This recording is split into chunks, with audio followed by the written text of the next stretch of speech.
I was sitting on my sofa watching a quiet documentary when my son-in-law stormed in and ripped the cable out of the TV. Enough of this trash. In this house, we watch intelligent things. What hurt more wasn't his words. It was my daughter standing behind him. After 18 months living under my roof, she didn't defend me. She avoided my eyes and nodded in agreement with her husband. I said nothing. I quietly went upstairs. That night, I made a decision. The next morning, when they went to work, I called someone to my house, someone who would change everything. When they came back, they screamed and pounded on the door without stopping. Welcome to Family Revenge Stories. Thank you so much for watching this video. Before we continue, let me know in the comments, where are you watching from today? And after you've finished this story, please rate this video on a scale from 1 to 10. Your support truly helps me create even better stories for you. Also, please note this story includes fictional elements added for storytelling and learning purposes. Any resemblance to names or places is coincidental, and the message is meant to offer insight.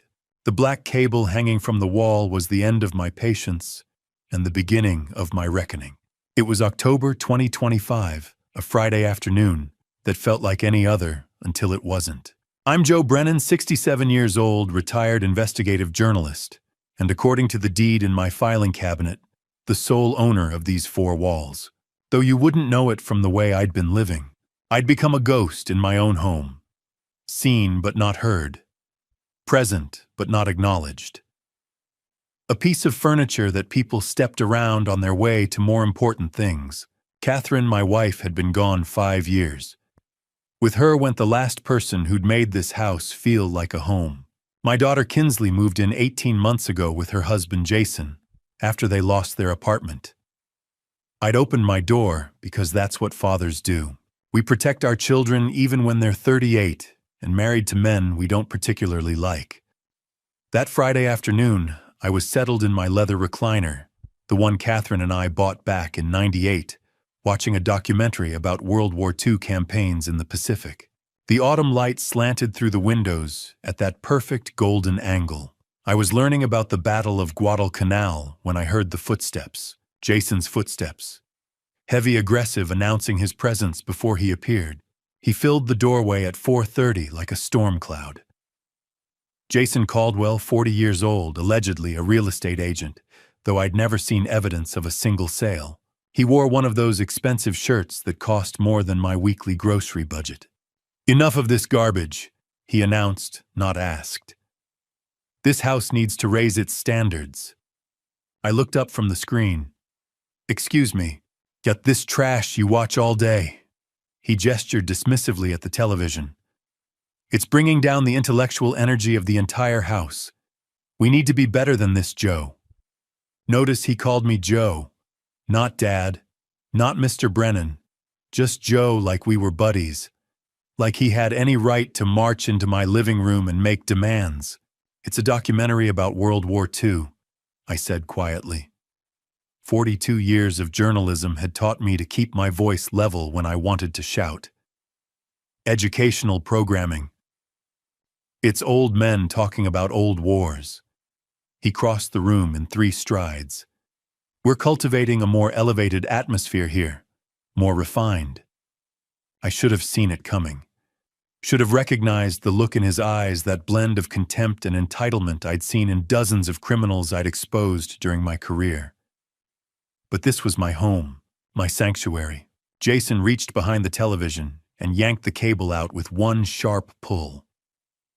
The plastic connector cracked. The screen dissolved into static, then darkness. The documentary narrator's voice, mid-sentence about Marine sacrifices, was cut off as abruptly as if I'd been the one to die. "Whoa there," he said, holding up the severed cable like a trophy. "That's better. Now maybe you can spend your time on something worthwhile instead of rotting your brain." I sat frozen, the remote still in my hand. Useless now. A piece of plastic pointing at a dead screen. "We'll discuss more appropriate entertainment options at dinner," he called over his shoulder, already walking away. Kinsley and I have some ideas about bringing this household into the 21st century. The front door opened at 6:15. Kinsley's car, her footsteps on the porch, tired, careful, like someone who'd spent 12 hours on her feet at the hospital. She was a nurse. A good one. I heard her bag hit the floor, heard her greeting to Jason in the kitchen, heard the low murmur of his voice undoubtedly spinning the cable incident to make himself the hero. She appeared in the doorway 5 minutes later, still in her scrubs. "Hey, Dad." The word felt mechanical. A social obligation rather than connection. "Hi, sweetheart," I replied, and I meant it. Despite everything, she looked at the dark television, at the severed cable on the table, then at me. I waited. Waited for her to ask what happened. Waited for her to defend me. Waited for some sign that the girl I'd raised, the one who'd stood up to bullies in 3rd grade, was still in there. "Dad," she said, disappointment heavy in her voice. "Mom would be ashamed of how you spend your time. Jason's right about the intellectual energy in this house. We all need to do better." She walked away without waiting for a response. Probably went to congratulate her husband on being brave enough to discipline the old man. I sat there as the autumn light faded to dusk. Sat there as streetlights flickered on. Sat there holding that severed cable in my hands, feeling the broken plastic edges dig into my palm. 7 o'clock came and went. The house filled with sounds of Jason and Kinsley making dinner together, laughing at something on their phones, living their life in my home, as if I was already gone. As if I was just another piece of old furniture waiting to be hauled away. I looked at the cable, black, dead, useless in my hands. Then I looked at the walls around me. The walls Catherine and I had painted. The floor we'd refinished. The windows we'd chosen. The life we'd built. That's when I felt it. A shift inside my chest. Like a lock turning. Like something that had been sleeping for 18 months finally waking up. I'd spent 4 decades as an investigative journalist. I'd exposed corrupt politicians, fraudulent corporations, con artists who thought they were smarter than everyone else. I'd built a career on patience documentation and evidence, on knowing when to watch, when to wait, and when to act. For 18 months I'd been watching and waiting. Watching Jason take over my home. Watching Kinsley drift away. Watching myself disappear one small humiliation at a time. The watching was over. I stood slowly, my knees protesting but holding. I walked to my bedroom, the one room they hadn't claimed, and pulled out a yellow legal pad from my desk drawer, the kind I'd used for every investigation I'd ever conducted. At the top of the page I wrote October 18th, 2025, the cable. Below it, I began listing everything I'd noticed, but been too tired, too sad, too passive to act on. The credit card bills with unfamiliar charges, the whispered phone calls, the way Jason's eyes calculated the value of everything in my house when he thought I wasn't looking. I didn't sleep that night. How could I? Every time I closed my eyes, I saw the cable falling, heard Kinsley's voice defending him. By 11 o'clock, I stopped pretending rest was possible. I lay, staring at the ceiling, listening to the house breathe and settle until a thought cut through the fog with brutal clarity: stop being a victim, start being a journalist. The shift felt physical, like flipping a switch that had been untouched for years. Maybe longer. Maybe since Catherine died, and grief softened me, made me passive grateful for scraps of attention from my daughter. Somewhere along the way, I'd traded self-respect for proximity. Tonight that ended. At 11:30, voices drifted through the wall. Jason and Kinsley's bedroom shared it with mine, an arrangement that felt more invasive each day. I couldn't hear words, only the low cadence of his voice and her occasional replies. They were planning something. Probably about me. Probably how to manage the old man now that lines had been drawn. Let them talk. While they planned, I'd move. At midnight, I decided. I slipped from bed, pulled on the flannel robe Catherine gave me our last Christmas, and moved into the hallway in socked feet. The house was dark, except for the thin bar of light beneath their door. I paused, listening. Silence.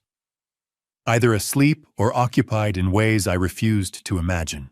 I moved like I hadn't in years, slow and deliberate, rediscovering instincts forged on stakeouts and late-night investigations. Weight balanced, floorboards memorized, patience overriding urgency. Funny how the body remembers. My old study now. Jason's office sat at the end of the hall. The door wasn't locked. Why would it be in Jason's world I was harmless? A pensioner who watched television and complained quietly. Someone you could sideline while absorbing his life. His home, his authority. I turned the handle at 1 a.m. The room no longer smelled like books and polish. It stank of cologne and energy drinks.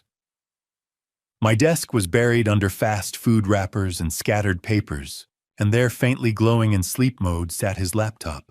I sat in my chair and touched the trackpad. The screen lit instantly. No password, no hesitation. I almost laughed. For 42 years, I'd been an investigative journalist. I'd exposed corruption, fraud, and men who mistook power for immunity. I'd done it with discipline and evidence. And here sat Jason Caldwell, convinced I was too broken to notice anything. How had I missed it? Grief. Loneliness. Fear of losing my daughter. I'd swallowed indignities to keep family close. I'd paid with my dignity. That debt came due tonight. I began with browser history, luxury brands, restaurants I couldn't afford, then email, everything logged in, banking apps, texts synced. The arrogance was staggering. I took out my phone and photographed everything methodically. My hands were steady. This wasn't anger. It was clarity. Muscle memory. At 2 a.m, I found the credit card statements. My credit card, the one I hadn't used in months. The one meant for emergencies buried in my wallet. According to these statements, I'd been living extravagantly. $900 dinners, $3,000 shopping sprees, spa charges labeled luxury wellness, electronics I'd never seen, a weekend resort bill I couldn't pronounce. The charges spanned 6 months. Statement after statement. Each signature close to mine but wrong. Close enough for a glance. Not close enough to fool a man who'd signed his name for 67 years. $47,000. In half a year, my son-in-law had stolen $47,000, and he documented it all. I photographed every page, every forged signature, every absurd charge. 43 images in total. 43 quiet clicks sealing his fate. At 2:20, my blood iced. A door opened, footsteps, Jason heading to the bathroom. I closed everything, returned the desktop exactly as I found it, eased the laptop into sleep mode. The footsteps approached. I pressed myself against the wall, heart hammering. The bathroom door shut. Water ran. I slipped into the hall and back to my room, moving fast but silent. Behind me, the bathroom door opened again. Jason padded past. I closed my door and sat on the bed. At 2:30, phone clenched, adrenaline finally catching up. I waited until I was certain he'd gone back to sleep. My hands shook now, but the evidence was safe. The fraud wasn't the worst thing on that laptop. I'd glimpsed emails with subject lines that turned my stomach. Those would wait. I'd risked enough. I scrolled through the photos once more. Clear, legible, damning. For decades, I'd chased truth. Tonight, the truth had come to me. I should have slept. The credit card evidence was enough. But at 2:30 in the morning, sitting on my bed with my phone, my thumb kept scrolling through the photographs. That's when I saw it. An email thread I'd captured almost by accident. Subject line, Re Joseph Brennan, long-term care options. My stomach dropped. I enlarged the image. The exchange was between Jason and someone named Susan Whitfield, senior living consultant at Sunrise Meadows Memory Care Facility. Memory care. They thought I needed memory care. The first email was dated August 15th, 3 months ago. Jason's message was brief. Hi Susan, thanks for taking my call yesterday. I'm looking into options for placing an elderly relative. He's becoming increasingly difficult to manage at home. What's the process for admission? Elderly relative. Difficult to manage. As if I was a problem to be solved rather than the man who owned the house he was living in. Susan's response came 3 days later, professional and sympathetic. We understand how challenging it can be when a family member shows signs of cognitive decline. Our facilities require documented evidence of such decline, as well as family consensus regarding professional care. We need medical assessments, proof of inability to maintain independent living, and either the patient's consent or legal power of attorney. I was 67 and sharper than I'd been at 40, but Jason was building a case that I was losing my mind. The September 10th email made my hands shake. Jason wrote, "The old man is stubborn but showing signs. Confusion about dates, repeating himself, occasional disorientation. My wife agrees he needs professional care. We're both concerned about his safety. What documentation would you need from us? Lies." Every word was lies. I'd never been confused or disoriented. This was pure fabrication to justify warehousing me while he sold my house, and he claimed Kinsley agreed. My daughter, who'd promised at her mother's funeral to always take care of me, had apparently signed off on having me declared incompetent. Unless he was lying about that too. Susan's response outlined the roadmap physician's assessment, documenting cognitive decline, power of attorney established, while the patient was still competent enough to sign. Then admission paperwork. Jason had been laying groundwork. Probably shopping for a doctor willing to diagnose decline in a healthy man, drafting power of attorney documents for me to sign without reading carefully.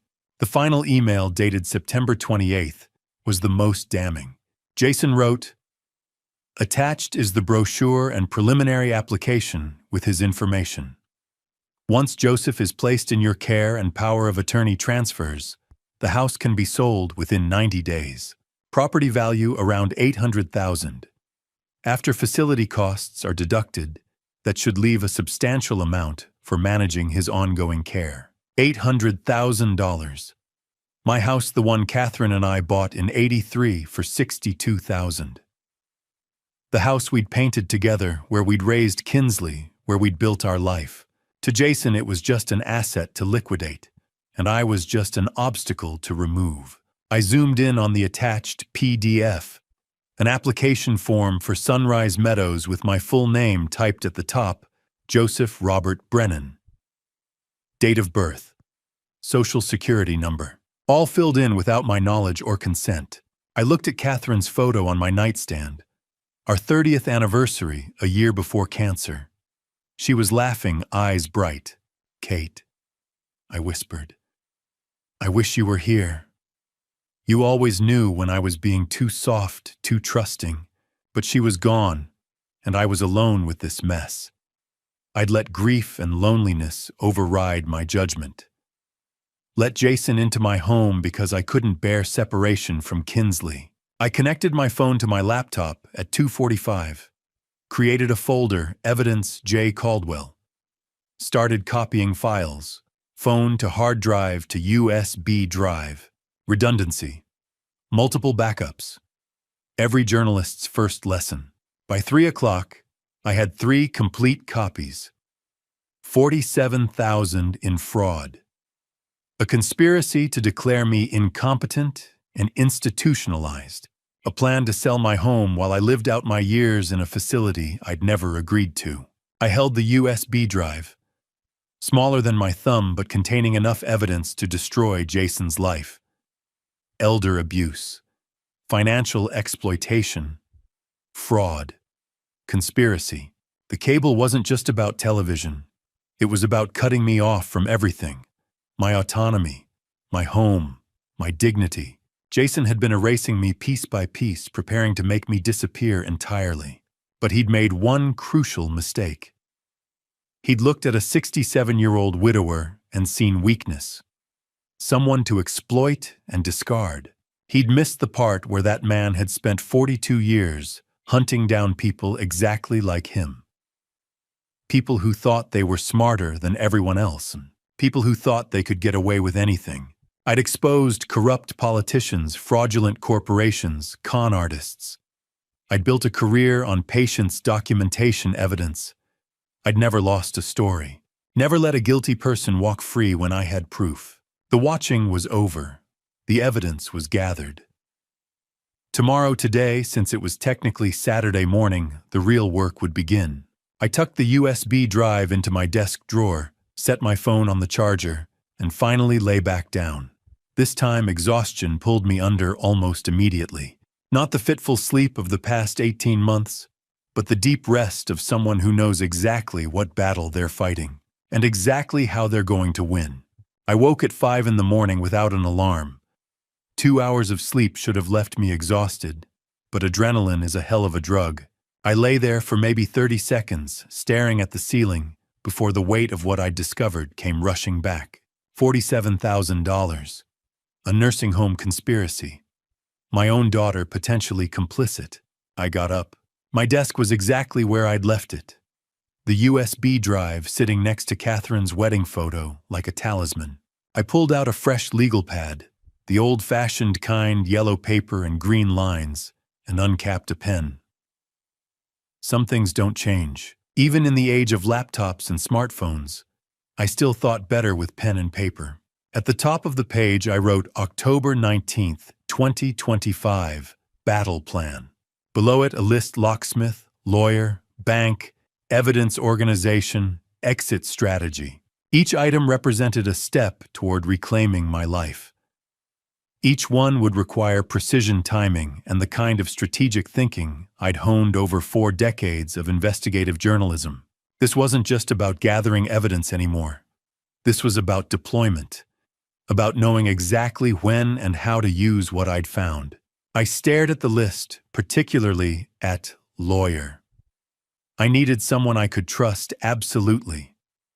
Someone who knew me well enough to believe this story without questioning my competence. Someone who wouldn't look at a 67-year-old man claiming his son-in-law was trying to institutionalize him and wonder if maybe the old guy really was losing it. There was only one name that made sense. At 5:30, I picked up my phone and dialed a number I'd known by heart for 40 years.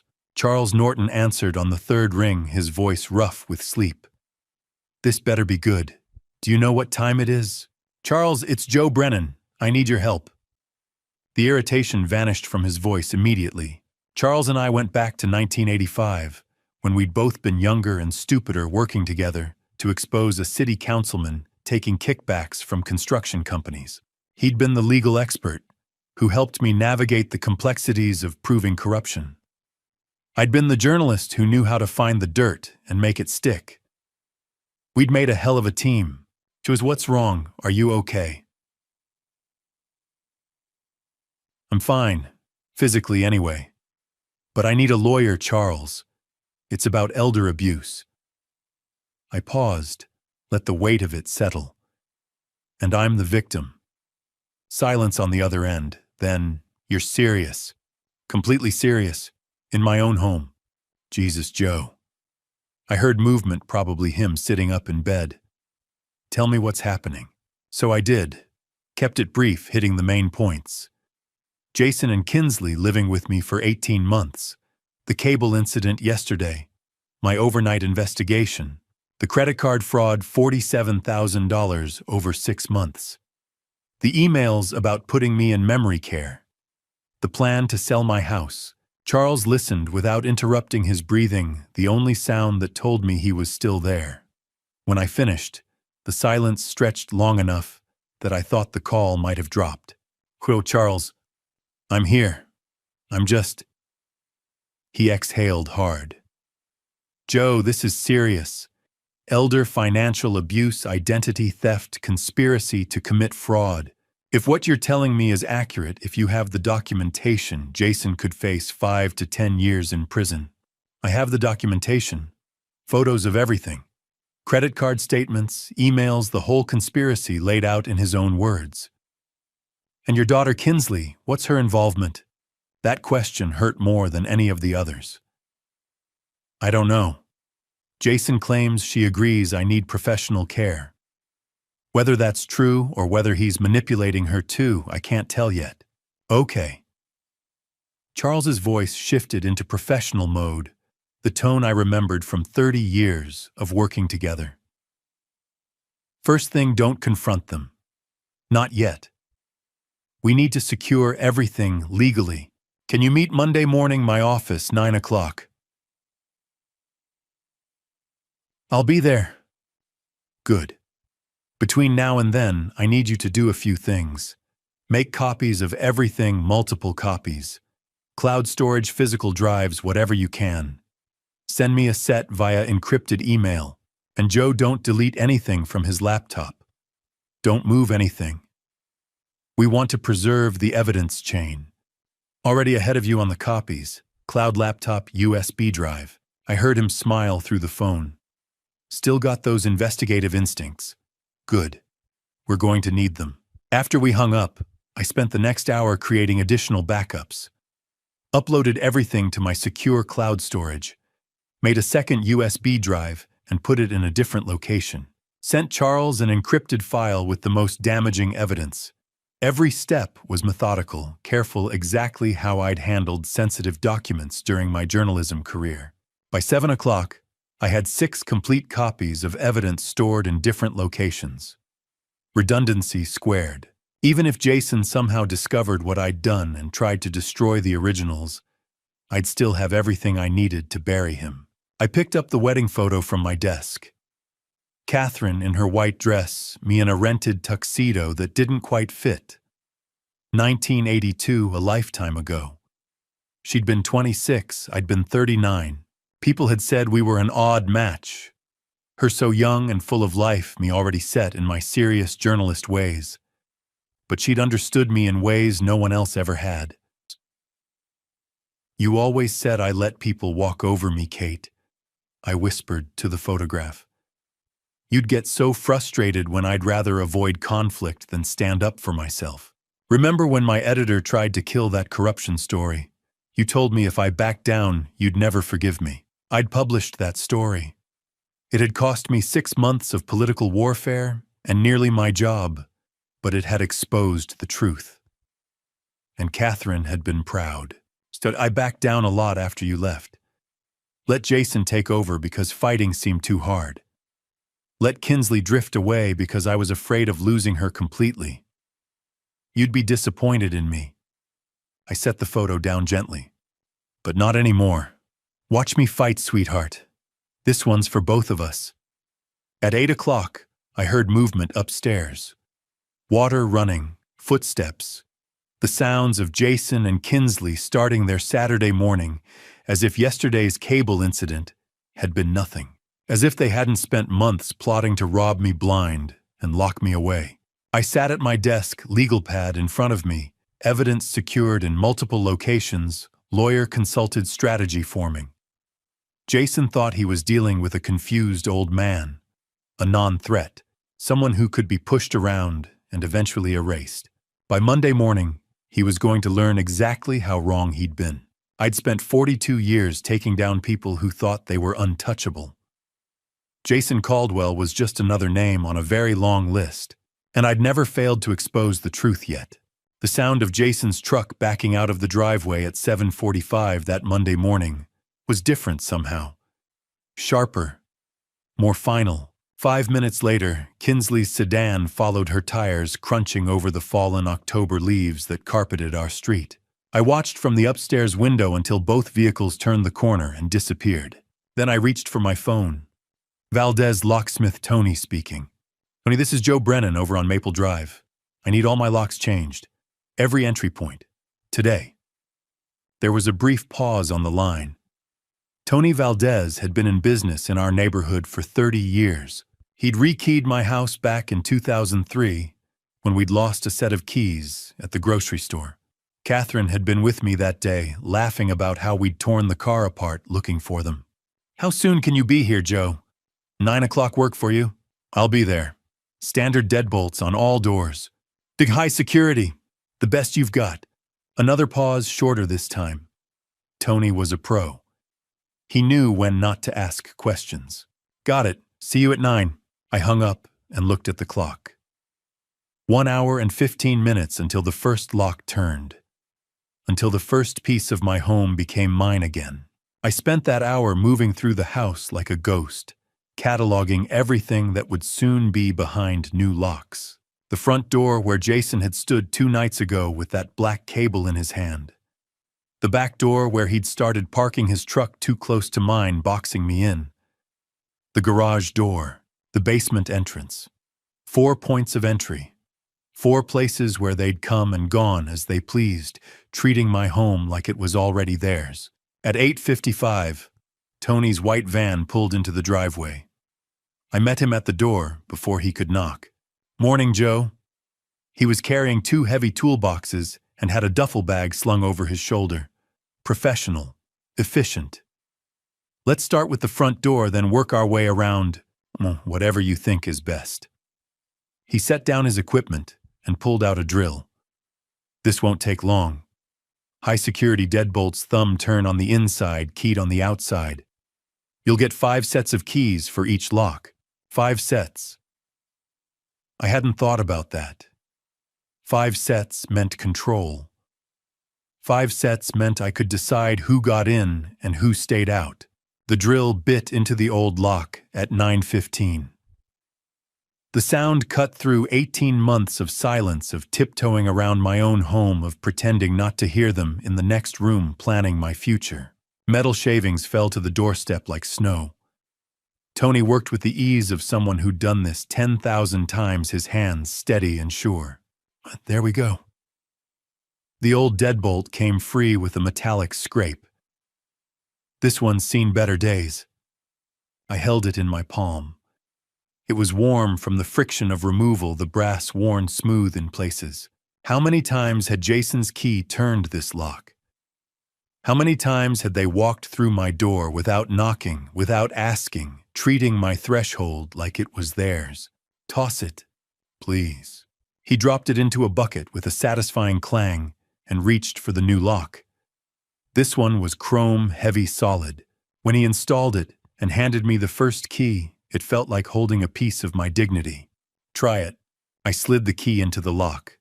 It turned smooth as butter. Click. The bolt shot home. Click. It retracted. 4 times I tested it, feeling the precision of new mechanisms, the promise of security. Back door next. We moved through the house in silence. The drill sang its metallic song at the back entrance at 9:45. Same process. Old lock out, new lock in.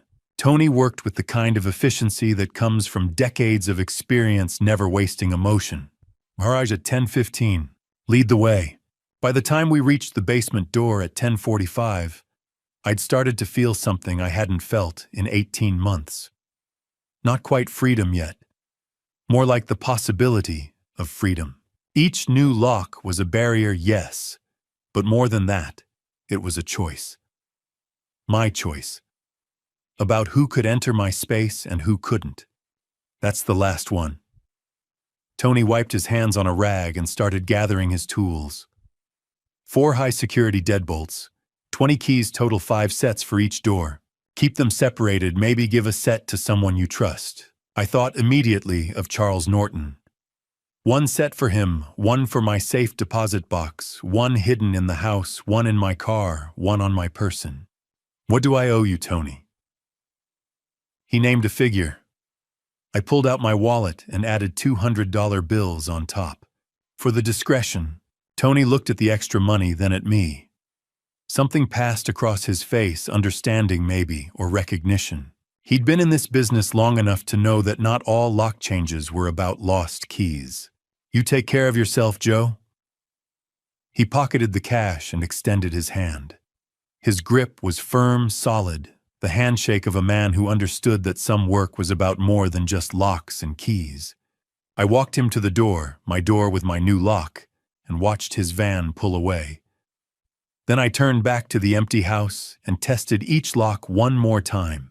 Front door, click. Back door, click. Garage, click. Basement. Click. 4 locks, 20 keys. And for the first time in 18 months, I smiled. By 11:30, Tony's van had disappeared down Maple Drive, and I had 4 new keys in my pocket, one for each lock he'd installed. But keeping Jason and Kinsley out physically was only half the battle. Keeping them out legally required something else, something every investigative journalist knows how to build a war room. I stood in my bedroom doorway and looked at the space with fresh eyes. For 18 months, this room had been my sanctuary. Now it was going to become something Catherine would have recognized from the old days when I'd bring home a story that needed unraveling. The desk came first. I cleared everything off lamp library books, the framed photo of Catherine and me at Niagara Falls. Everything went to the dresser. The desk surface needed to be empty, ready for organization. Then I pulled out the yellow legal pad where I'd started taking notes Friday night. The credit card statements I'd photographed. The screenshots of emails between Jason and Susan Whitfield. 43 photos total, all backed up in 6 locations. Time to make them tell a story. I'd spent 42 years at the Chicago Tribune making evidence speak. This was no different. Just more personal. I started with the wall above my desk. 18 months of my life reduced to a timeline written on sticky notes. April 2024, Jason and Kinsley move in. Temporary, they'd said. June 2024, first irregular charge. $890 at a steakhouse. August 2024, Jason starts talking about how I'm wasting money on utilities. October 2024, I catch him going through my mail. He laughs it off. February 2025, the nursing home emails begin. Jason to Susan Whitfield. Looking to arrange care for an elderly relative. September 2025, Susan sends the Sunrise Meadows brochure. Application filled out with my information, my signature forged. October 18th, 2025, Jason cuts the cable. October 21st, 2025. Tony installs new locks. I take my house back. I stepped back and looked at the wall. When you saw it laid out like that, the pattern was unmistakable.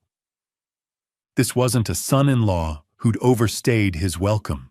This was a predator who'd been circling from the start. Next came the evidence categories. 3 folders, 3 colors. I'd learned this system covering the city corruption scandal back in 2009. Red folder, financial evidence. Credit card statements showing $47,000 in fraudulent charges. Screenshots of my forged signature compared to my real one.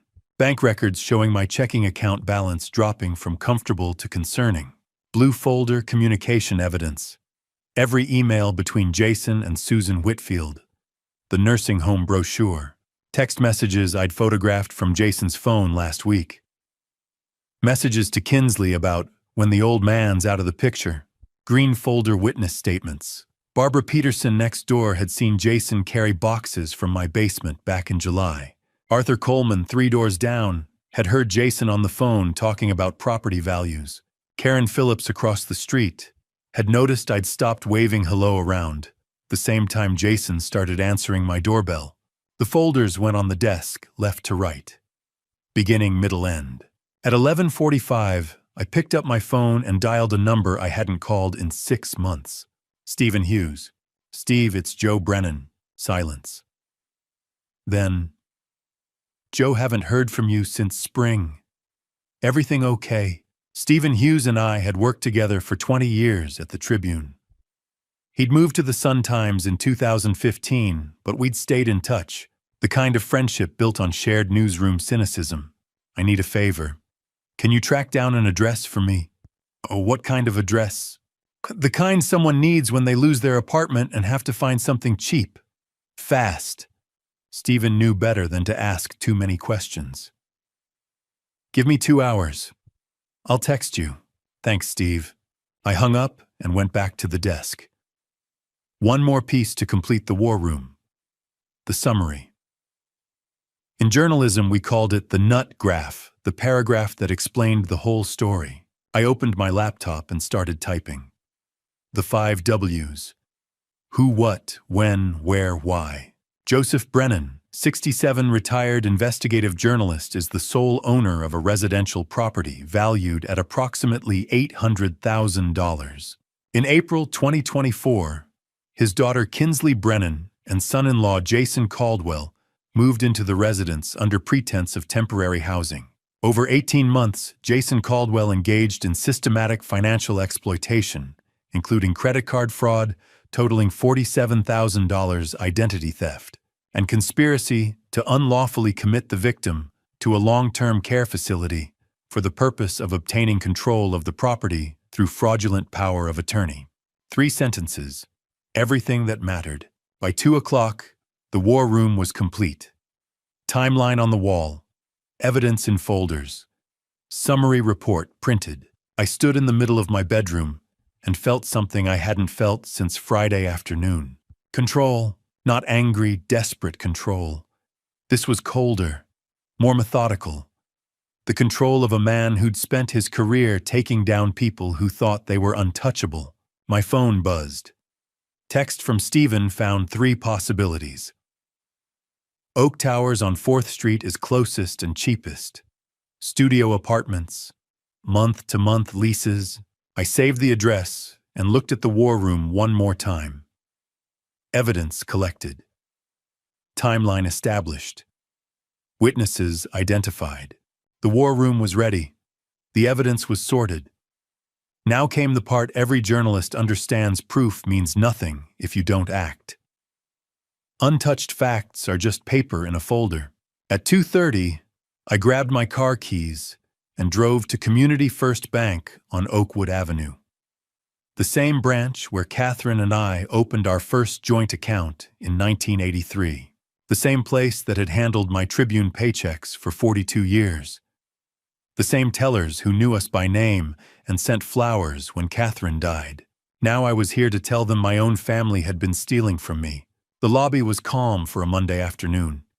2 tellers behind the counter. An elderly couple speaking quietly at the mortgage desk. Fluorescent lights humming overhead. I approached the reception desk, where a young woman wearing a name tag that read Jessica looked up. "I need to speak with a branch manager," I said. "Do you have an appointment, sir?" "No. It's about fraud on my account." "It's urgent." Her expression changed instantly. "Please have a seat. I'll check if Ms. Foster is available." I sat in the waiting area with the red folder resting on my lap. Through the glass walls, I could see Linda Foster inside her office phone pressed to her ear. Mid-50s, dark hair, pulled back posture, sharp with decades of banking experience.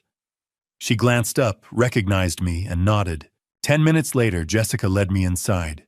Mr. Brennan. Linda stood and shook my hand firmly. Jessica mentioned fraud. "Please sit." I placed the red folder between us. "Ms. Foster, I need to report identity theft and credit card fraud. I'm the victim." Her eyebrows lifted slightly. "When did you discover the activity?" "Friday night. But it's been happening for 6 months." I opened the folder. Credit card statements with highlighted charges, signature comparisons, screenshots showing luxury purchases I never made. Linda leaned forward, scanning each page. When she reached the signature comparison, her mouth tightened. "Mr. Brennan," she said quietly, "this totals $47,000. "Yes, and you only discovered this recently." I trusted the wrong person. She looked at me, and I recognized that look the moment when a professional realizes this isn't a minor issue. Who did this? My son-in-law. He intercepted my mail, forged my signature, and used my credit card without permission. She exhaled slowly and reached for her phone.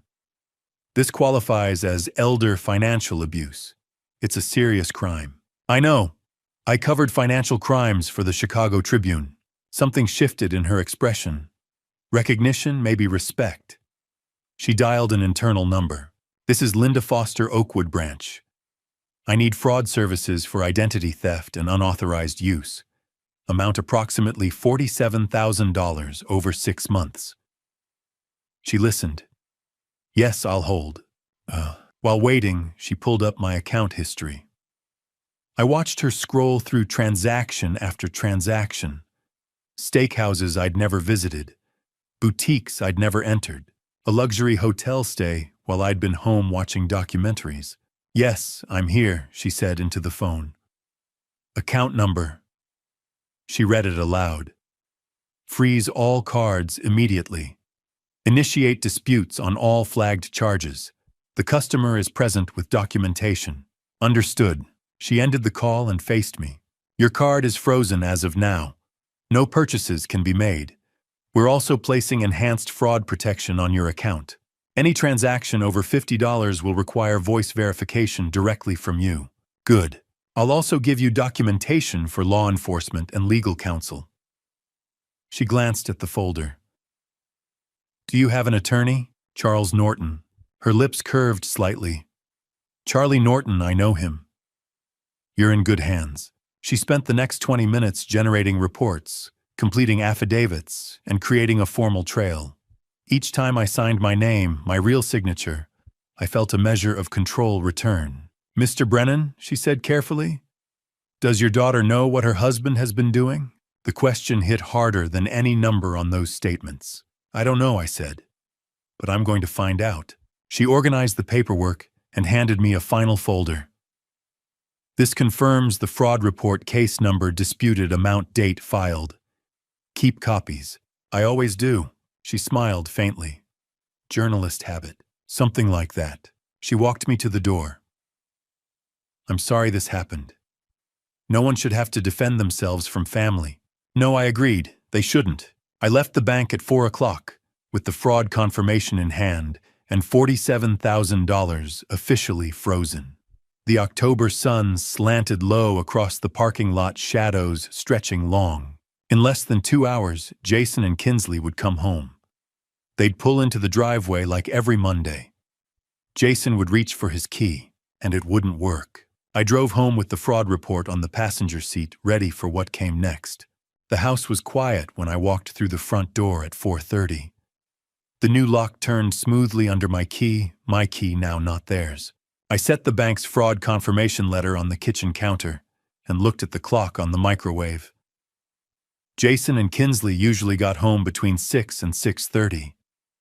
That gave me 2 hours. I climbed the stairs to the bedroom they'd been using. My old home office, the one Catherine had helped me paint a soft gray back in 2012. The door was open. I stood in the doorway for a moment, looking at how they'd rearranged it. Their bed where my desk used to be. Jason's suits hanging in the closet where I'd kept my file cabinets. Kinsley's nursing scrubs draped over the chair. 18 months ago, I'd helped them carry boxes up these stairs. "Just temporary," Kinsley had said, hugging me. "We'll be out of your hair before you know it, Dad." I walked to the closet and pulled out 4 large suitcases. Blue hard-shell Samsonites. I'd bought them for Kinsley last Christmas when she'd mentioned wanting to take a vacation. She'd never used them. The irony wasn't lost on me. I started with Jason's side of the closet. Suits came off hangers and went into the first suitcase.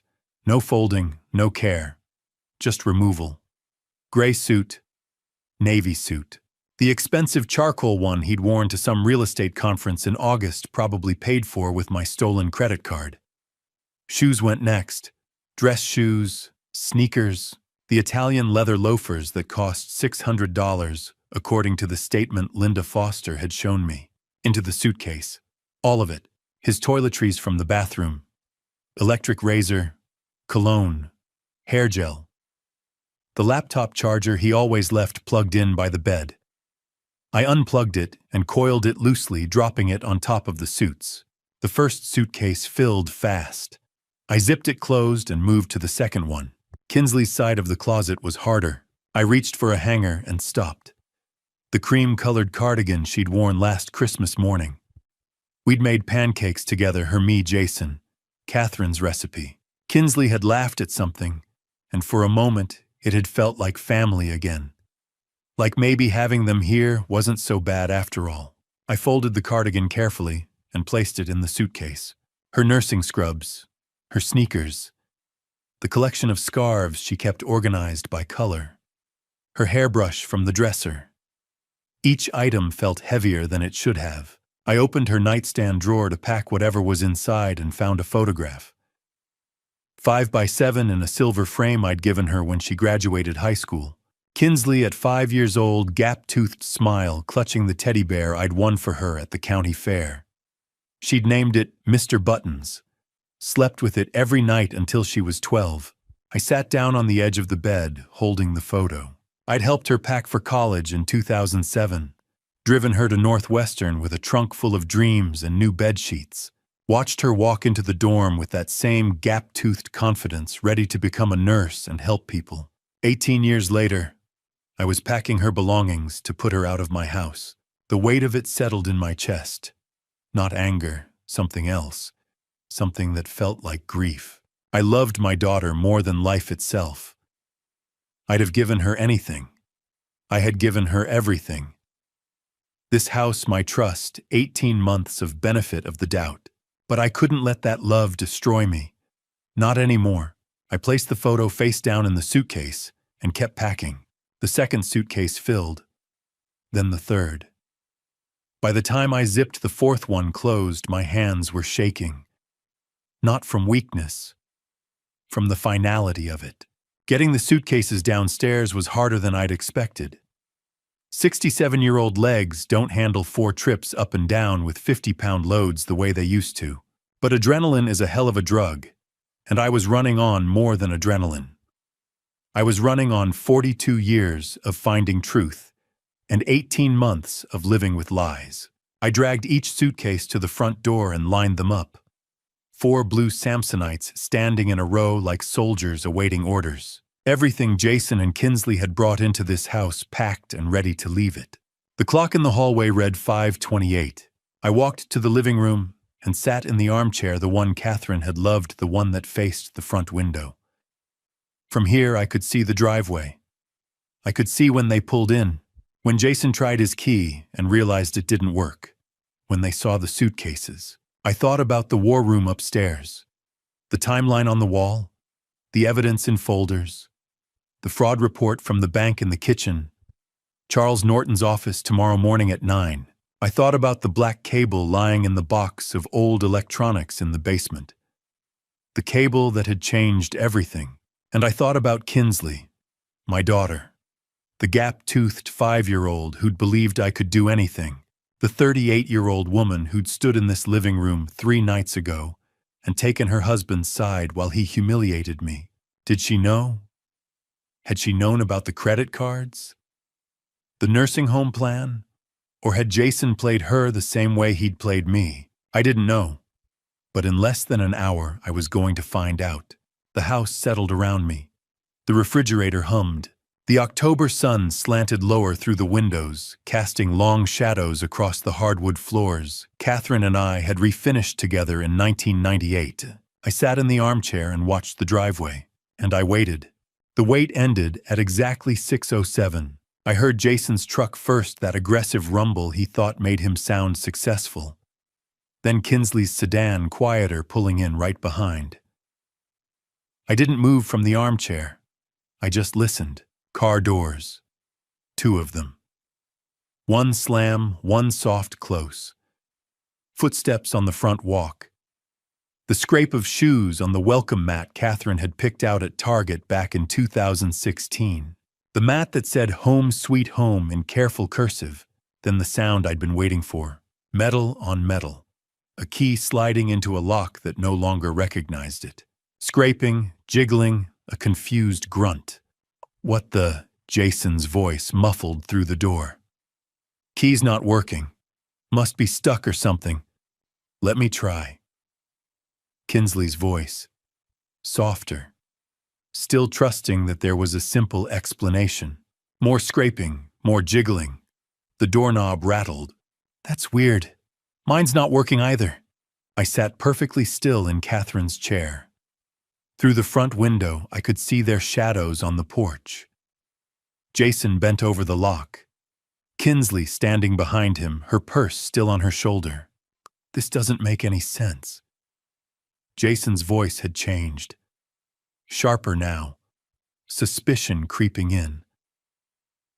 Joe, you in there? I didn't answer, The doorknob shook harder, metal grinding against metal. "I'm Joe if this is some kind of joke." "Maybe he's not home," Kinsley said. "Maybe there's something wrong with the lock. We should call a locksmith." "His car's in the driveway, Kins. He's home." Through the window, I watched Jason straighten up. Watched him look at Kinsley. Watched the moment when confusion started turning into something else. "Come on." His shadow moved away from the door. "Back entrance." I listened to their footsteps circle the house. Listened to them disappear around the corner. At 6:12, I heard them at the back door. The same sounds: key, lock, failure, frustration. At 6:15, the garage door. Jason's voice carried through the walls. "What the hell is going on?" At 6:18, I heard them at the basement window. The one that stuck in humid weather. The one Jason had jimmied open last summer when I'd locked myself out working in the garden. It didn't open now. Tony Valdez had been thorough. The footsteps came back around to the front. Faster this time. Heavier. Then the pounding started. "Shtukyu." Jason's fist hit the door 3 times. Hard enough to rattle the frame. "I know you're in there, open the door." I stayed seated, kept my breathing steady, kept my eyes on the window where I could see him red-faced. Now Ty loosened one hand, braced against the door frame, while the other hammered. "Jason." Kinsley's voice was worried now. Actually worried. Jason calmed down. "Maybe something's wrong. Maybe Dad's hurt, or something's wrong, all right." Another 3 pounds on the door. "That old bastard changed the locks." Silence. I watched Kinsley's shadow go still. "What?" "The locks, Kinsley. He changed the goddamn locks. That's why our keys don't work." "But why would he do that? How the hell should I know?" "Maybe he's finally lost it. Maybe we need to call someone. Have him evaluated." "Joe." More pounding. The door shook in its frame. "Open this door right now!" Across the street, I saw movement in Barbara Peterson's window. The curtain pulled aside just an inch. Barb's face pale in the evening light, watching. Good. Witnesses mattered. "You can't just lock us out." Jason was shouting now. Full volume. The kind of shouting that carried down suburban streets on quiet October evenings. "This is my house too, I live here." "Jason, please." Kinsley's voice was small, scared. Not of me, I realized. Of him. Of whatever was happening that she didn't understand yet. "Open the goddamn door." The pounding intensified. Both fists now. The kind of noise that would have the neighbors calling the police if I let it go on much longer. I looked at the clock on the mantel. 6:19. 12 minutes since they'd arrived. 12 minutes of escalation. Of Jason revealing exactly who he was when things didn't go his way. I stood up slowly. My knees protested too much time, sitting, too much adrenaline wearing off. I walked past the 4 blue suitcases lined up like soldiers. Past the kitchen, where the fraud report still sat on the counter. Into the front hallway, where the pounding was loud enough to hurt my ears. Through the peephole I could see Jason. Face red. Veins in his neck standing out. Fist raised for another round of hammering. Behind him, Kinsley. Hands pressed to her mouth. Eyes wide. My daughter, 38 years old, and looking like she had at 5, scared, confused, needing someone to explain what was happening. I unlocked the deadbolt. The new one. The one that had cost me $240 and Tony Valdez's discretion. Then I opened the door. I opened the door exactly 6 inches. Just enough for them to see my face, not enough to step inside. The security chain stretched tight between us, a visible boundary they had crossed and could not undo. Jason's eyes dropped to the chain, then snapped back to me. Shock flickered into confusion, then hardened into rage. "Can I help you?" My voice was calm, steady. The voice I used in interview rooms when I needed someone to talk themselves into the truth. "Help us." Jason's face flushed red. What did you do to the locks? What the hell is wrong with you? This is my house. Actually, Jason, you may want to check the deed. This is my house, my name. Mortgage paid off in 2008. You were a guest. Past tense. Dad, Kinsley's voice cracked. Dad, what's going on? Why can't we get in? I looked at my daughter through that narrow opening. Her mascara was slightly smudged, her eyes tired and frightened. She looked 38 years old and suddenly very young, because I said. I know about the credit card. $47,000 stolen from me. I know about the nursing home plan. I know everything. The words settled heavily between us. Jason shoved the door. The chain held. You're insane, he shouted. You're senile. You don't know what you're talking about. I reached behind me and picked up the credit card statement I'd printed at the bank. I held it to the gap. Forged signature. The fraud department confirmed it. Would you like to see the report? Kinsley, Jason said quickly, softening his tone. Don't listen to him. He's confused. He's old.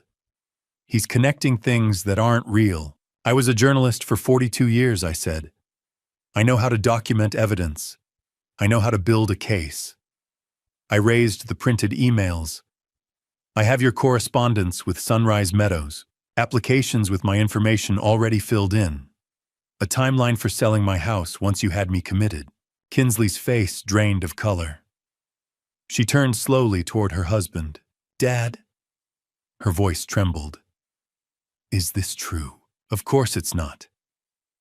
Jason snapped, gripping her arm. Not violently, not yet, but possessively. He's paranoid. This is exactly why we were trying to get him help. Then explain this, I said, sliding one email through the gap. It fluttered onto the porch. Kinsley picked it up. Her eyes moved across the page. Her breathing changed. Jason, she said quietly, this is your email. This is real. Kinsley, let me explain. You were going to put my father in a nursing home. Her voice rose. You were going to sell his house without telling me. It wasn't like that. Then what was it like? Jason turned back to me. The mask cracked completely. This is your fault, he hissed. You're stubborn. You can't live alone. You need care. We were trying to help you by stealing $47,000. That money was going to be ours anyway. When you died, when the house sold, we were just speeding things up. Silence fell. Kinsley stared at him. What did you just say? Jason froze. He knew what he'd done. The truth was out raw and irreversible. You don't understand, he said desperately. This house is worth $800,000. $800,000. And it's wasted on one old man. He lunged. The chain caught him. The door frame rattled. I stepped back but held my ground. I suggest you step away, I said calmly. Barbara Peterson across the street is watching, and assault is a crime. Jason backed off, chest heaving. His hands shook with restrained fury. He pulled out his phone. Fine. I'm calling the police, reporting elder abuse. You're not competent. Please do, I said. I have the fraud report, the forged signatures, the emails, and a meeting with my attorney tomorrow morning. Charles Norton. His finger hovered over the screen. You're bluffing. I spent 42 years calling bluffs, Jason. I don't bluff. Behind him, Kinsley had collapsed onto the porch steps, the email clutched in her hands. Her shoulders shook. Kinsley, I said gently. Did you know about the card, about the nursing home? She looked up at me through the gap eyes, red and wet. No, she whispered. I swear I didn't know. I believed her. Jason lowered the phone. You can't do this, he said. We have rights. You don't, I replied. You're not on the deed. Your belongings are packed. 4 suitcases. You can collect them now. Where are we supposed to go? I don't know, I said. But you should have thought about that earlier. Jason stared at me, hatred naked in his eyes. This isn't over. Yes, I said softly, it is. I closed the door, turned the deadbolt, heard it lock, and through the wood and steel I heard my daughter begin to cry. Red and blue lights washed across the front of my house at 6:45. Two police cruisers pulling up to the curb with that deliberate slowness that says we're here, everyone pay attention. I watched through the living room window as the lights painted the October evening in strobing colors. Across the street, Barbara Peterson's front door opened. 2 houses down, Karen Phillips stepped onto her porch. Arthur Coleman appeared at his mailbox, not bothering to pretend he wasn't staring. The cavalry Jason had called. Or maybe the witnesses I needed. 2 officers emerged from the cruisers. The first was mid-40s, solid build, the kind of presence that came from 20 years on the job. His nameplate read, Reynolds. The second was younger, early 30s, maybe following Reynolds's lead. Davis. Jason met them halfway up the walk, his voice carrying in the evening quiet. Officers, thank God you're here. He pointed at the house. At me, still visible through the window. My father-in-law, he's having some kind of episode. He's locked us out of the house. Our own home. He's acting completely erratic. We're worried for his safety. He might be having a stroke or, I don't know. Maybe dementia. Finally, behind him, Kinsley stood on the sidewalk, arms wrapped around herself. Her face was blotchy from crying. When she spoke, her voice shook. He's not usually like this. Dad's always been so normal. I don't understand what's happening anymore. Officer Reynolds held up one hand. Everyone just calm down. Let's take this one step at a time. He looked at Jason, then at Kinsley, then at the house. Sir, you're saying this is your father-in-law's residence.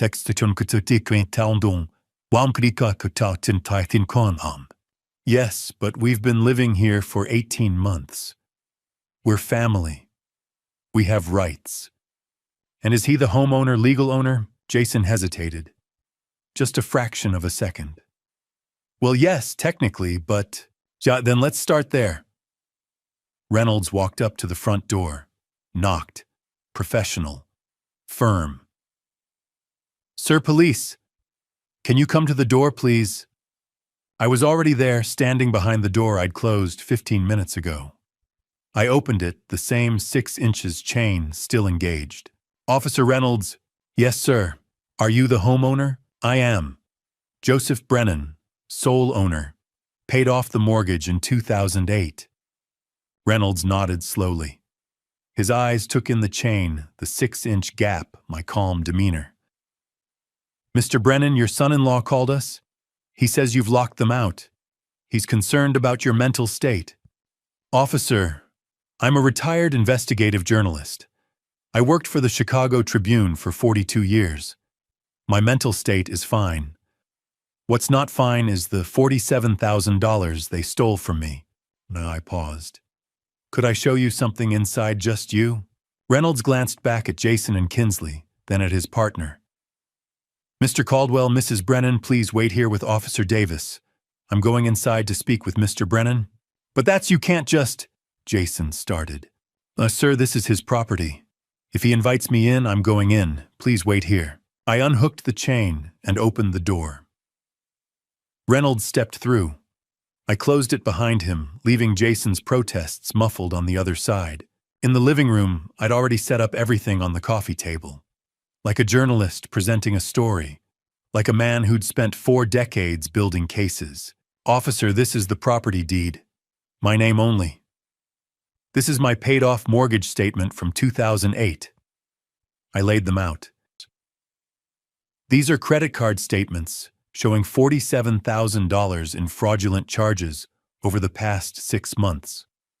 These are signature comparisons, mine versus the forgeries. These are emails between my son-in-law and a nursing home consultant planning to have me committed so they could sell my house. Reynolds pulled out a small flashlight and examined each document. Took his time. 5 full minutes of careful review. Finally, he looked up. Mr. Brennan, what you're describing is elder financial abuse. identity theft, potentially conspiracy to commit fraud. You have every right to refuse them entry to your home. In fact, given this evidence, I'd advise it. I just want my house back, officer, and I want them held accountable. I'll need to file a report. You should contact an attorney. He paused, noticing Charles Norton's business card on the table. I see you already have. That's good. That's very good. He made notes in a small pad, photographed several of the documents with his phone camera. When he was satisfied, he stood. Mr. Brennan, you're the victim here, not them. Don't let anyone tell you different. We walked back to the front door together. When Reynolds opened it and stepped out, Officer Davis was standing with Jason and Kinsley exactly where they'd been left. Neighbors still watching from porches and doorways. The blue and red lights still painting everything in alternating colors. Reynolds walked down the porch steps and faced them. Mr. Caldwell, Mrs. Brennan, I've reviewed the situation. This property belongs to Joseph Brennan. He has provided documentation of financial crimes committed against him. You are not legal residents of this property. You need to leave. Now. Jason's face went red. This is absolutely insane. We live here. That old man is making things up. He's confused. Sir, I've seen the documents, bank statements, forged signatures, email correspondence about nursing home placement without his knowledge or consent.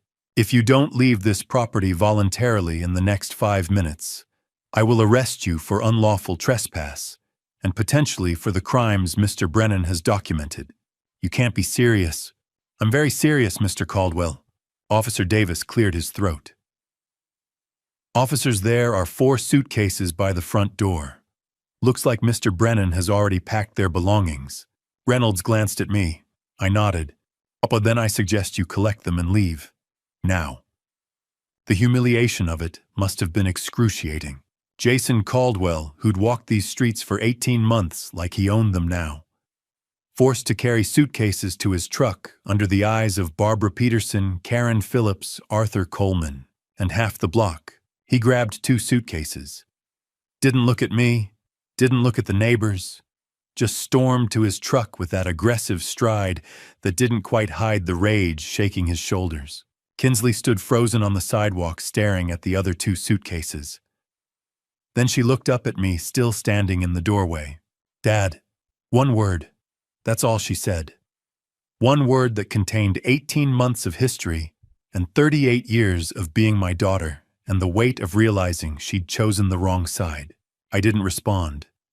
Couldn't. The words were tangled somewhere between my heart and my throat, trapped by everything I wanted to say and everything I couldn't. She picked up the other 2 suitcases, walked to Jason's truck, loaded them in the back without looking at him either. They got in. Engine started. Jason backed out of the driveway, my driveway, for the last time.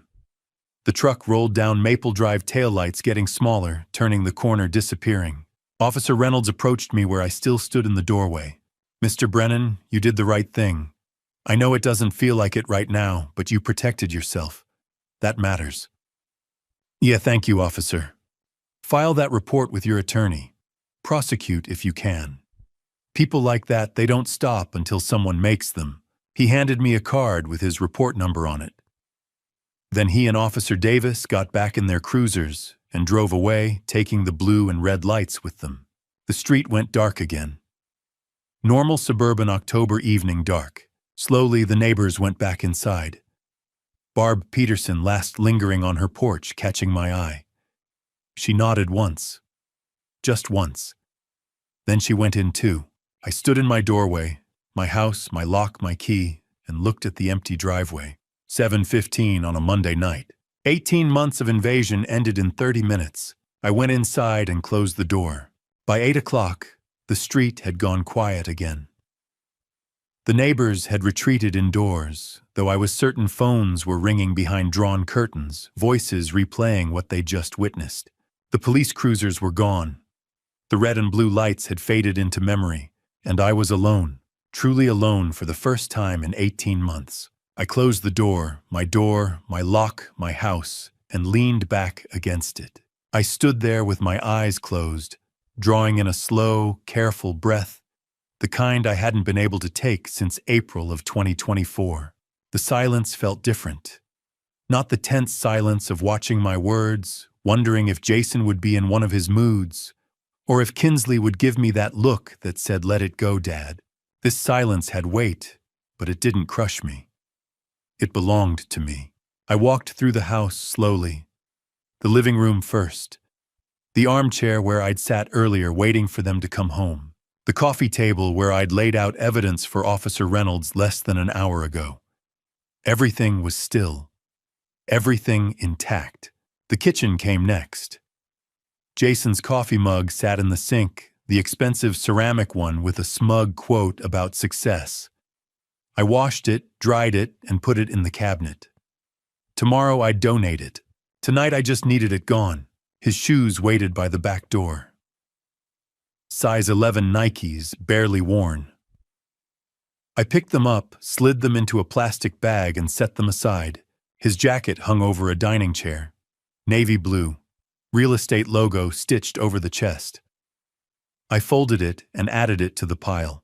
Each item I cleared felt like reclaiming territory.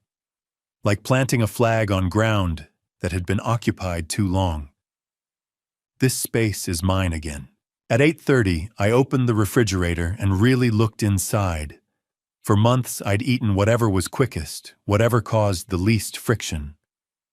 Tonight, I pulled out pasta butter garlic. Simple. The kind of meal Catherine used to make when neither of us felt like fussing. I boiled water, minced garlic, melted butter in a pan. The smell filled the kitchen, warm and familiar, and for the first time since they'd moved in, the house smelled like my cooking. I sat at the dining table instead of standing at the counter. No television, no conversation. Just the sound of my fork against the plate and the steady hum of the refrigerator. Peaceful, that was the word. But peace invites memory. I thought about Kinsley, about the way she'd looked at me on the sidewalk when she said, "Dad." One word carrying 18 months of confusion and 38 years of being my daughter. Did she know about the nursing home plan, about the credit cards? Or had she been fooled too, manipulated by a man skilled at control? The doubt crept in quietly. What if she truly didn't know? What if I'd destroyed my relationship with my daughter over something done without her consent? Then I remembered she'd defended him every time. When he took over my mail, when he spoke to me like a child, when he made me feel like a guest in my own home. She'd told me I was overreacting, that I was sensitive, that he meant well. She had chosen him, repeatedly. At 9, I called Charles Norton. He answered quickly. "Joe, I was waiting to hear from you." The police came. Officer Reynolds reviewed everything, told them to leave. "They're gone." "That's good," he said. "How are you holding up?" "I don't know yet. That's honest. Listen, you did everything right. But you need to prepare yourself. Jason won't accept this quietly. I know. Stay in your house, but be careful. Lock your doors. Call me if anything happens." "I will. We'll meet tomorrow at 9. We'll start the legal process. Restraining order, civil suit, possibly criminal charges. See you then." After I hung up, the house felt larger, quieter. The old clock Catherine bought in 1994 ticked steadily on the mantel. At 10, I turned on the news. Watched stories that had nothing to do with me. Tried not to imagine where Kinsley and Jason were sleeping. My eyes drifted to a photograph on the side table. Catherine, 45, smiling in our backyard. 2002. Healthy. Happy. Did I do the right thing? I asked the empty room. Did I choose survival over our daughter's happiness? The photo didn't answer. Memory did. Catherine in the hospital, October 2020. Frail but sharp-eyed. She'd squeezed my hand and made me promise. "Take care of Kinsley," she whispered. "I will." "But Joe," she'd said, tightening her grip. Promise you'll take care of yourself too. Don't let anyone make you small, I'd promised. 3 days later, she was gone. 5 years later, I'd finally kept both promises. At 11, I went upstairs. Brushed my teeth in a bathroom free of Jason's cologne. Slid into my bed, and pulled the covers close. The house creaked in familiar places. The October wind brushed the windows. Tomorrow would bring lawyers, judgment, and consequences. But tonight I was just tired. 3 days passed in a strange kind of limbo. On Tuesday, I met Charles at his office and signed paperwork. Restraining order petition, fraud declarations, civil suit preparation. My signature, my real signature, went on document after document, while Charles explained timelines in that calm attorney voice that made everything sound survivable. On Wednesday, I called a glazier to replace the front window, the one where the cable had hung. I told him I'd broken it while moving furniture, a small lie, but easier than explaining I needed to erase the reminder. I called Kinsley twice that day, both times voicemail. I didn't leave messages. I had no words that wouldn't sound like accusations or apologies for surviving. By Thursday morning, worry had teeth. It gnawed through breakfast, through my second cup of coffee, through the news I wasn't really watching. So I did what I'd done for 42 years. I investigated. At 9, I called Stephen Hughes. Joe was hoping you'd call. I got what you asked for. That was fast. Old habits. Papers rustled. There's a place called Oak Towers on the east side. Studios weekly rent, no questions. If someone needed somewhere cheap and immediate, that's where they'd go. Address. A pause. Joe. Are you tracking someone? My daughter, I said. And I know how that sounds. Christ. More rustling. 1247 Oak Street. Apartment 3B. Lease signed Monday night. Name on it is Jason Caldwell. Not Kinsley, just him. Joe, what's going on? Soon. And Steve, thank you. Be careful. I hung up and stared at the address on my yellow pad. My daughter was living somewhere that rented by the week. By 2, I was parked across from Oak Towers. 4 stories of faded brick, rusted fire escapes, bars on windows, graffiti on the entrance, a liquor store on one corner, check cashing on the other. This was where Kinsley slept after 12-hour nursing shifts. Because I'd thrown her out, or because Jason had stolen $47,000 and destroyed their life. The distinction mattered. I watched for an hour. A woman with 2 kids struggling with groceries, an old man smoking, a teenager who looked hollow-eyed and lost. At 3, the door opened and Jason walked out. Even from across the street, I could tell he was drunk. Middle of the afternoon, swaying, fumbling with his keys. He dropped them, laughed, picked them up, finally got into his truck. Part of me wanted to follow him, document the behavior, build another file. But this wasn't journalism anymore. This was obsession. I watched his truck pull away, weaving slightly. Then I drove the opposite direction. At 4, I stopped at Barbara Peterson's house. She answered, wearing gardening gloves. Joe, you holding up? I am. I need a favor. I handed her a card with my number. If Kinsley comes by looking for me, give her this. Tell her I'm always here if she needs me. Exactly that. Barbara's expression softened. We all saw what happened Monday. The police. Everything. You did the right thing. Did I? Joe, we've lived here 30 years.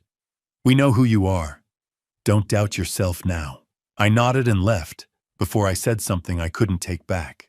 At 6, Charles called while I made dinner I wasn't hungry for. Restraining order hearing is next Thursday. Police officially opened the fraud investigation. Civil suit will be filed early November.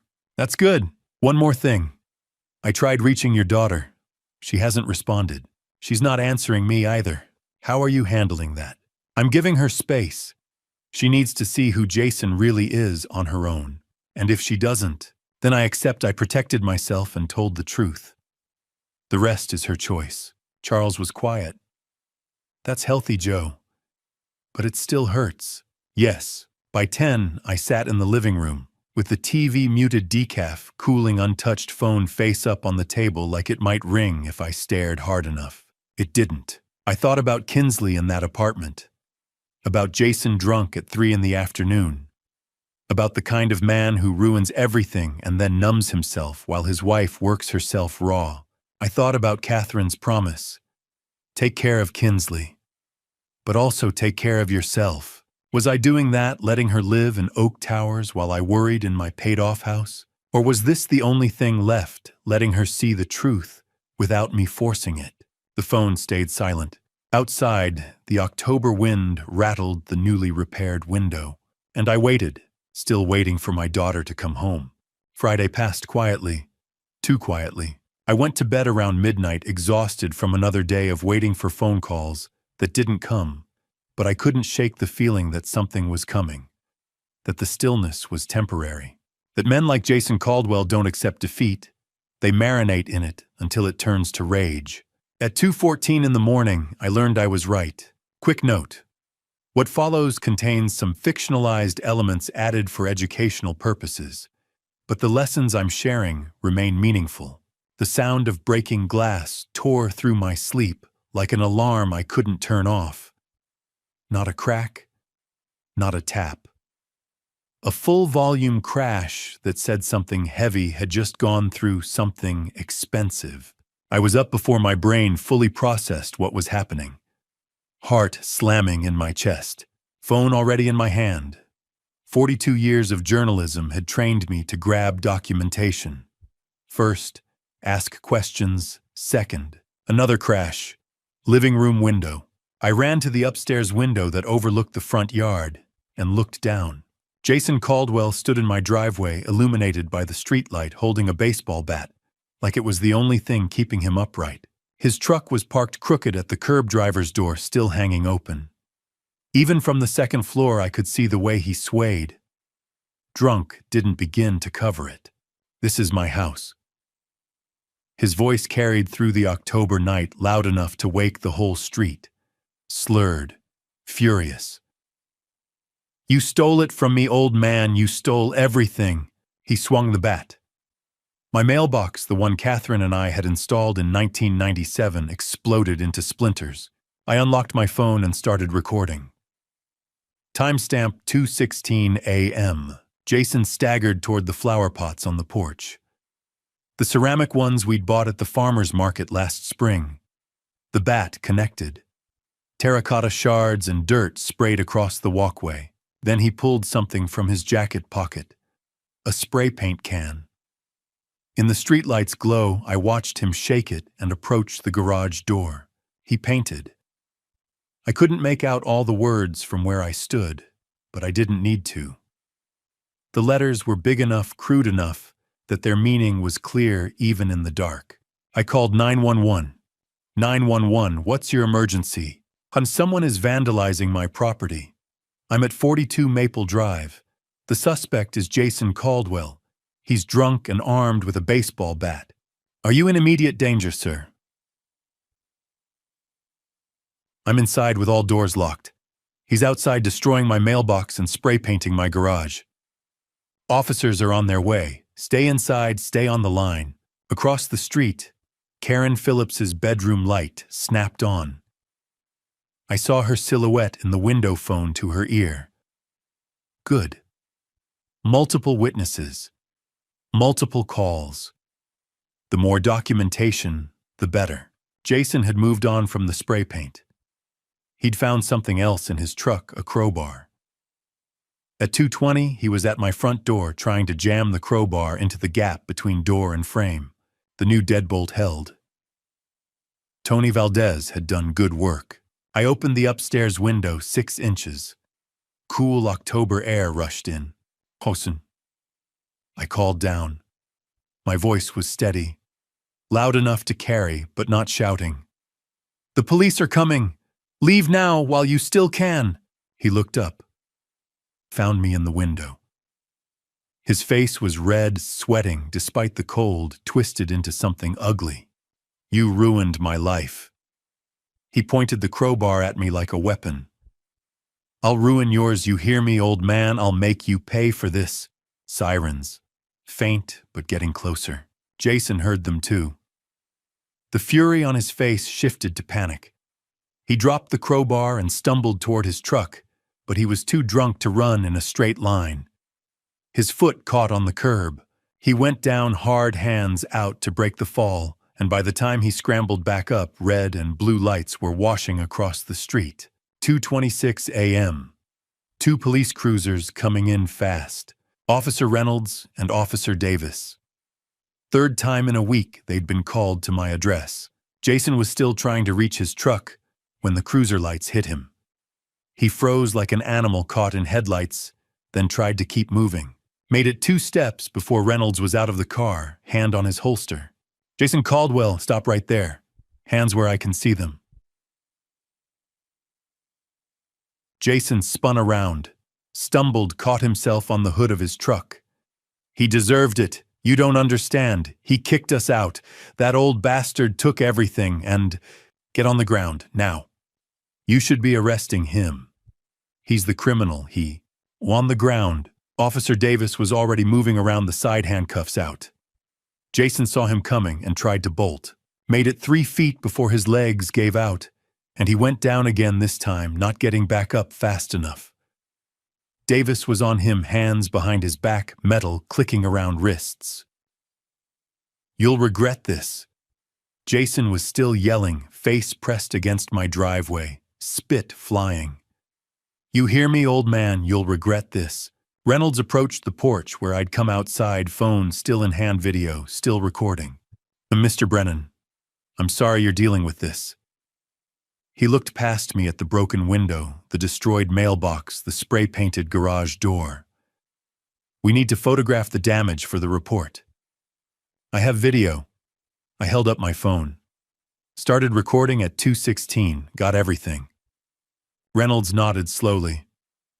That'll help. This is vandalism, criminal trespassing, public intoxication, and disturbing the peace.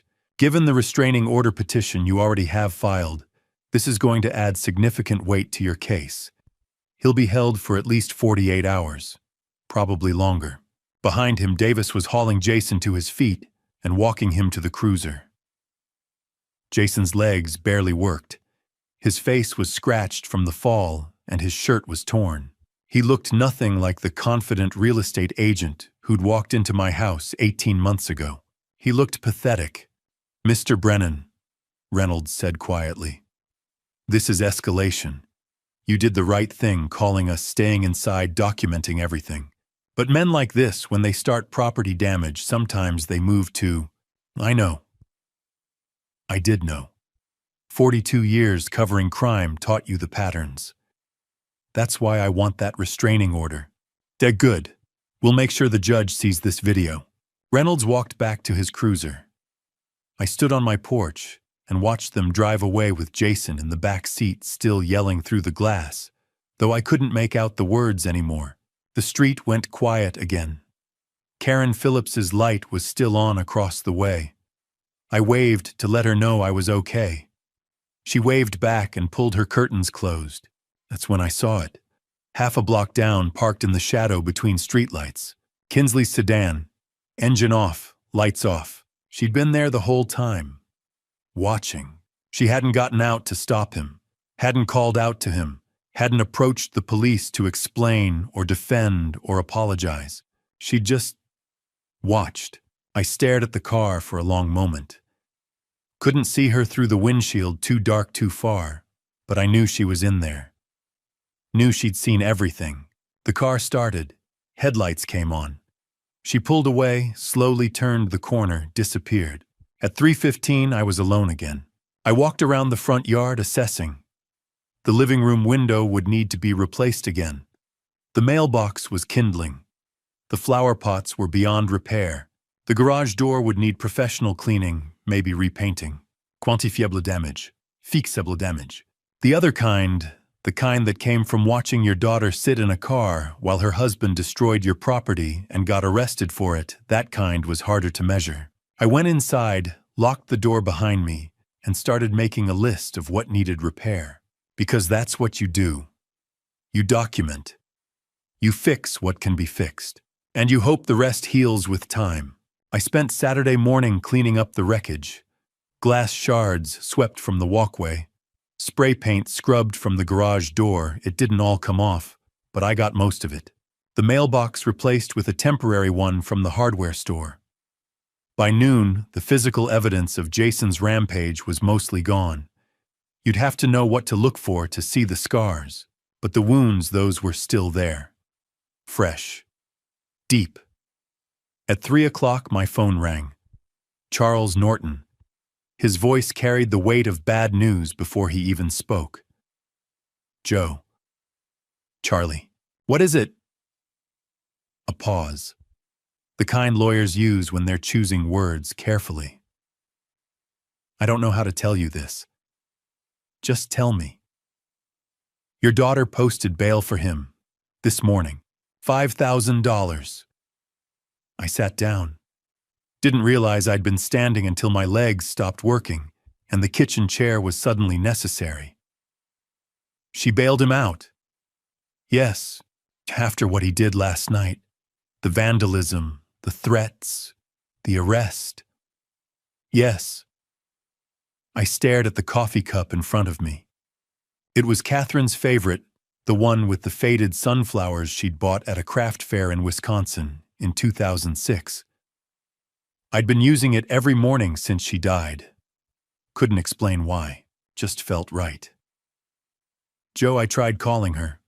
Wanted to warn her about the protective order we're filing about the charges he's facing. She didn't answer. She wouldn't. I'm sorry. Don't be. I picked up the coffee cup, set it down. That's her choice. I can't save someone who doesn't want to be saved. That's very mature of you. Mature. I almost laughed. Charlie, I'm 67 years old, and I just watched my daughter bail out the man who vandalized my house 12 hours ago. I don't feel mature. I feel like I'm losing her. You might be. For now. But Joe, people come back. Sometimes it takes hitting bottom. Sometimes it takes seeing things clearly. Give her time. How much time does she have before he hurts her instead of my mailbox? Charles didn't answer that. Couldn't. We both knew there was no good answer. After I hung up, I sat at the kitchen table for 20 minutes. Just sat, staring at Catherine's coffee cup and thinking about the $5,000 Kinsley had somehow scraped together to free the man who'd gotten them kicked out of their home. $5,000. When they were living in a weekly rental at Oak Towers, when she was working 12-hour nursing shifts and he was day drinking at 3 in the afternoon. She'd chosen him. Again. At 3:30, I picked up my phone and did something I'd been avoiding since Monday night. I called my daughter. It rang 4 times. Long enough that I started composing a voicemail in my head. Then she answered. What do you want? Her voice was cold, defensive, nothing like the voice that used to call me at work just to say hi, that used to laugh at my bad jokes, that used to ask me to help her study for nursing school exams. Kinsley, I want you to be safe. I want you to leave him and come home.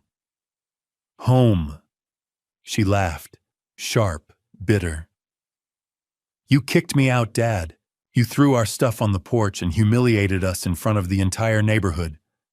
I kicked him out. You chose to go with him. He's my husband. He stole $47,000 from me. He planned to put me in a nursing home to sell my house. He vandalized my property at 2 in the morning drunk with a baseball bat. Kinsley, he's dangerous. He made mistakes. Everyone makes mistakes. Everyone deserves a second chance. I closed my eyes, heard the script, recognized every word of it from 42 years of interviewing victims who defended their abusers. Sweetheart, this isn't about second chances. This is about a pattern of behavior. Last night he was drunk and upset. Her voice rose. You ruined his life, Dad. You took everything from him. What did you expect? I expected him not to destroy my property. I expected you to see who he really is. You don't understand him like I do." She was crying now. I could hear it even though she was trying to hide it. "He's just under pressure. The lawsuit, the money problems, all of it, you caused this. You started this. The money problems he created by forging my signature on credit cards, by stealing from me for 6 months. Silence. Then that's complicated. You don't understand. Then help me understand. Come talk to me. Just you. Without him. Let's sit down and..." I can't. Why not? Because he needs me. We're going to be fine. We just need time to figure things out. Please, Dad. Please just leave us alone. Kinsley. I have to go. Wait. Click. She hung up. I sat there holding the phone, staring at the screen where her name was still displayed. Kinsley. The gap-toothed 5-year-old who'd believed I could fix anything. The 38-year-old woman who'd just bailed out a man who'd threatened to ruin my life. He's just under pressure. That's complicated. You caused this. He needs me.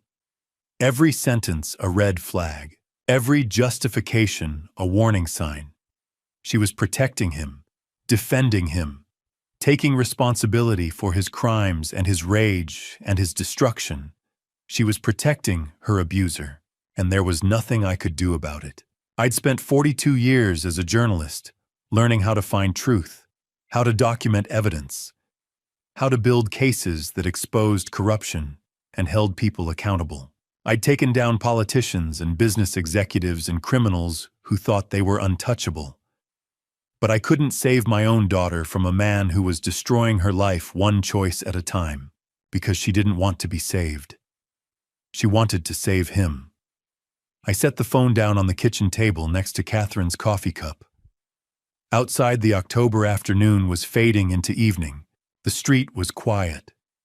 Normal. Families coming home from Saturday activities. Karen Phillips watering her lawn. Arthur Coleman walking his dog.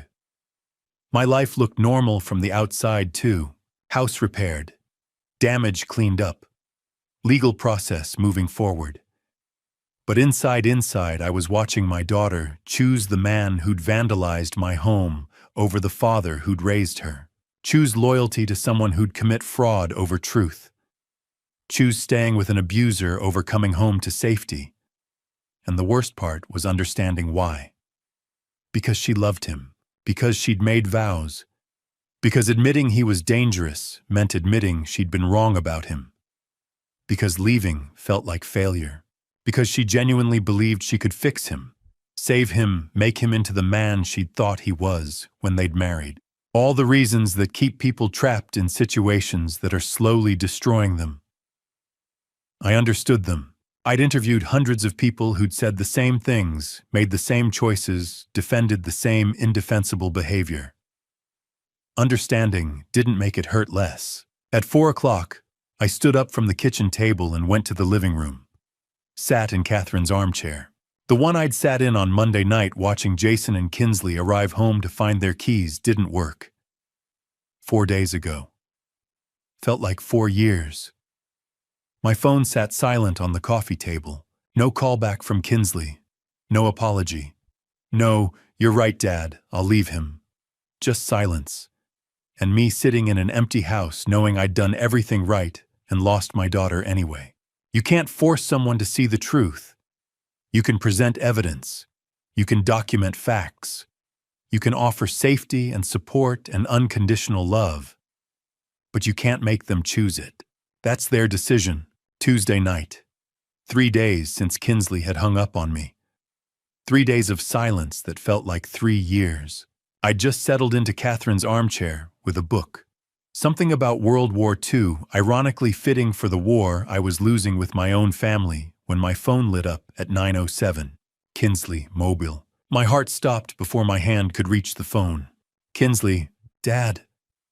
Her voice was barely a whisper, shaking, terrified. "Help me, please." I was on my feet before she finished the sentence. The book hit the floor. Where are you? Stay on the line. I'm coming right now." In the background, I heard it. A voice. Male. Angry. The words were muffled, but the tone was unmistakable. Rage. The kind that doesn't listen to reason. We had a fight. About money. About you. He got so angry, Dad and I couldn't. A sound. Something heavy hitting a wall. Not a person. Please God, not a person. Just impact. Violence looking for a target. I'm in the bathroom. Her voice cracked. The door's locked, but he's trying to... Inslee. Jason's voice came through clear now, muffled by the bathroom door, but close enough that the phone caught it. "Open this door, we're not done talking." I was already moving, keys off the kitchen counter. Wallet. Phone pressed to my ear. "Sweetheart, listen to me. What's the address? I need the address." On 1247 Oak Street. Apartment 3B. "But Dad, don't. He's so angry, I don't want you to." The sound of the door shaking. Rattling in its frame. Fists pounding. I'm 3 minutes away. Keep that door locked. Do you hear me? Keep it locked." My hands were shaking so badly I almost dropped my car keys. Garage. I needed to get to the garage. "Dad!" Her voice broke completely. "He hurt me. Earlier tonight. Not bad, but I should have listened to you. You were right. You were right about everything." The words hit me harder than any punch could have. She'd known. Some part of her had known 3 days ago when she'd bailed him out, when she'd told me to leave them alone. She'd known, and she'd stayed anyway, because that's what abuse does. It convinces you that maybe you're wrong, maybe it'll get better. Maybe if you just try harder. I'm backing out of the garage right now. I'm calling 911 the second we hang up. Just hold on. My truck roared to life. I threw it in reverse. "I'm scared, Dad. I'm so scared." "I know, baby, I know, but I'm coming. 2 minutes, that's all." Another sound through the phone. Louder this time. The door shaking harder. Jason's voice was incoherent now, just fury and volume words blending into rage. Then the sound that made my blood run cold. Wood. Cracking. The door frame giving way under sustained assault. "Oh no, oh God, he's Dad, he's..." "Kinsley, keep the door closed, I'm almost..." A scream, short, sharp, cut off mid-breath. "No, please don't..." The line went dead. 9:09 p.m. I was already on Oak Street running every red light between my house and hers. My other hand was dialing 911. The phone rang once. Twice. 911, what's your emergency? My daughter Kinsley Brennan. She's at 1247 Oak Street, apartment 3B. Her husband is breaking into the bathroom where she's hiding. I just heard the door break. She screamed and the call cut off. "I'm 2 blocks away." "Sir, I'm dispatching officers now. Do not enter the residence. Wait for..." "I'm her father. I'm not waiting." I hung up. Threw the phone on the passenger seat. I slammed on the brakes, threw the truck into park, left it running door open, keys still in the ignition. Before I tell you how I saved my daughter that night, pause here. Share your thoughts in the comments. What would you do in my shoes? If this father's fight has moved you, let me know you're still here. Your words give me strength to continue. And a reminder, the following events contain fictionalized elements for educational purposes. If you'd prefer not to continue, feel free to stop here and choose content that better suits you. 12 minutes became 10. 10 became 8. I took corners too fast, ran lights I shouldn't have, and I didn't care. Every second that passed was a second my daughter was locked in a bathroom with a man breaking down the door. At 9:19, I screeched to a halt in front of 1247 Oak Street. The building loomed in the darkness, 4 stories of failing brick and flickering exterior lights. The kind of place where hope comes to get crushed under the weight of bad choices and worse circumstances. 3rd floor. Apartment 3B, I ran. The entrance had no security, no buzzer system, no locked door, just a push and you were in. The hallway smelled like decades of cigarette smoke, and something else, desperation maybe, or just mold that had been growing since the 90s. Stairs. I took them 2 at a time. My lungs burned. My legs screamed. 67 years old and climbing like I was 25 because my daughter needed me and nothing else mattered. 3rd floor hallway. Dim lights that flickered. Doors that had seen better decades. And at the far end, a woman standing outside apartment 3. Hands pressed to her mouth, eyes wide. She saw me coming and stepped forward. Mid-50s, worn bathrobe, fear written across her face. Are you her father? Yes. Thank God. Her voice shook. I heard terrible sounds, shouting, things breaking. I lent her my phone to make the call.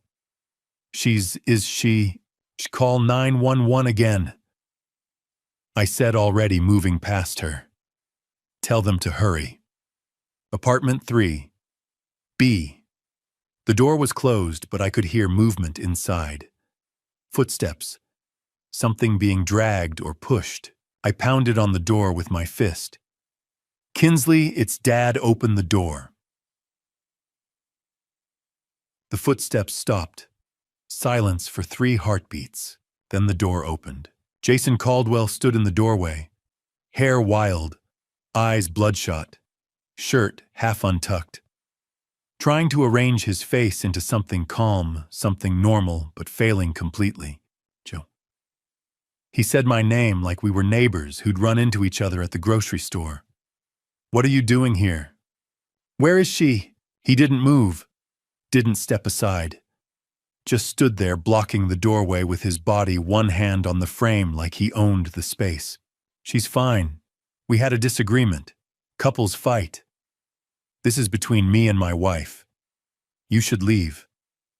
I looked past him into the apartment. It was a disaster. A lamp lay shattered on the floor. A chair was overturned. In the corner next to what must have been the bathroom, my daughter sat on the floor.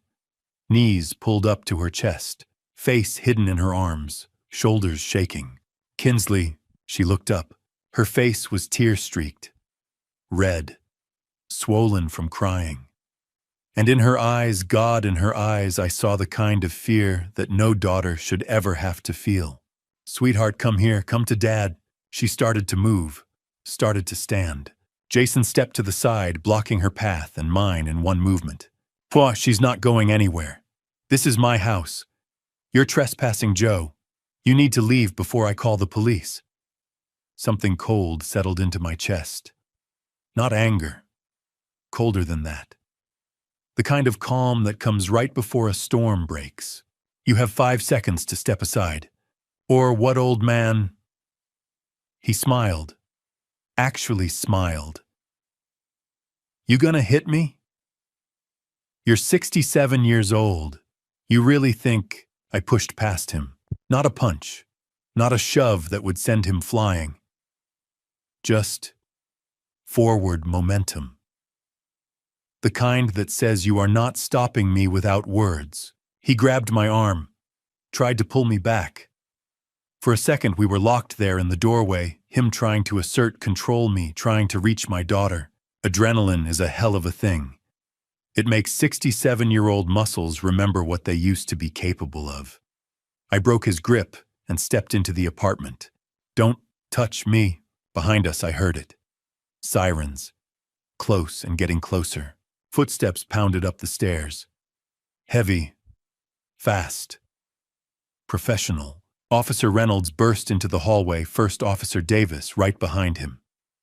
Reynolds had his hand near his belt, ready for whatever he was about to find. Everyone stepped back. Jason's face transformed. The menace evaporated, replaced by injured innocence so fast it would have been impressive if it wasn't so disgusting. "Officers, thank God you're here." He pointed at me. "This man broke into my apartment. He attacked me. He's been harassing us for weeks. There's a restraining order. Ask her." I didn't take my eyes off Kinsley. "Ask my daughter what happened here." Reynolds looked from Jason to me to Kinsley, still sitting on the floor in the corner. He moved past both of us, crouched down to her level. "Ma'am, I'm Officer Reynolds. Are you all right? Do you need medical attention?" Kinsley's voice came out small, shaking. I called my dad. Jason and we were fighting. About money. About everything. And things got out of control. Did he hurt you?" The question hung in the air. Simple, direct, impossible to dodge. Kinsley looked at Jason, then at me, then back at Reynolds. She nodded. Once. Barely. But enough. "Yes." Reynolds stood, looked at Davis, gave one short nod. "Cuff him." What?" Jason's voice shot up 3 octaves. "She's lying, she's confused. She fell, she's just upset because this is a family matter. You can't—" Davis was already moving, pulling handcuffs from his belt. "Jason Caldwell, you're under arrest for domestic violence and assault. She's my wife. This is my apartment. You can't do this to me." The handcuffs clicked closed around his wrists. Reynolds stepped closer to Jason, voice low and hard. "Sir, you're also in violation of a restraining order. You're not permitted to have any contact with Joseph Brennan, and yet here you are in an altercation with him present. He came here, he broke in. This is— Now save it for the judge. Get him out of here, Davis." They pulled Jason toward the door. He was still yelling, still protesting, voice echoing down the hallway as they dragged him toward the stairs. Something about his rights, about how we'd all regret this, about how Kinsley would come crawling back. The sounds faded. The apartment went quiet. I crossed the floor to where my daughter sat. 67-year-old knees protesting, but I knelt down anyway. Got to her level. Kinsley. She looked up at me. 38 years old, and looking exactly like she had at 5 when she'd fallen off her bike and scraped her knee. Scared. Hurt. Needing someone to tell her it would be okay. "Sweetheart, it's over. You're safe now." She broke. Just completely broke. The wall she'd been holding up for 3 days, maybe for months, crumbled. She fell forward into my arms and sobbed.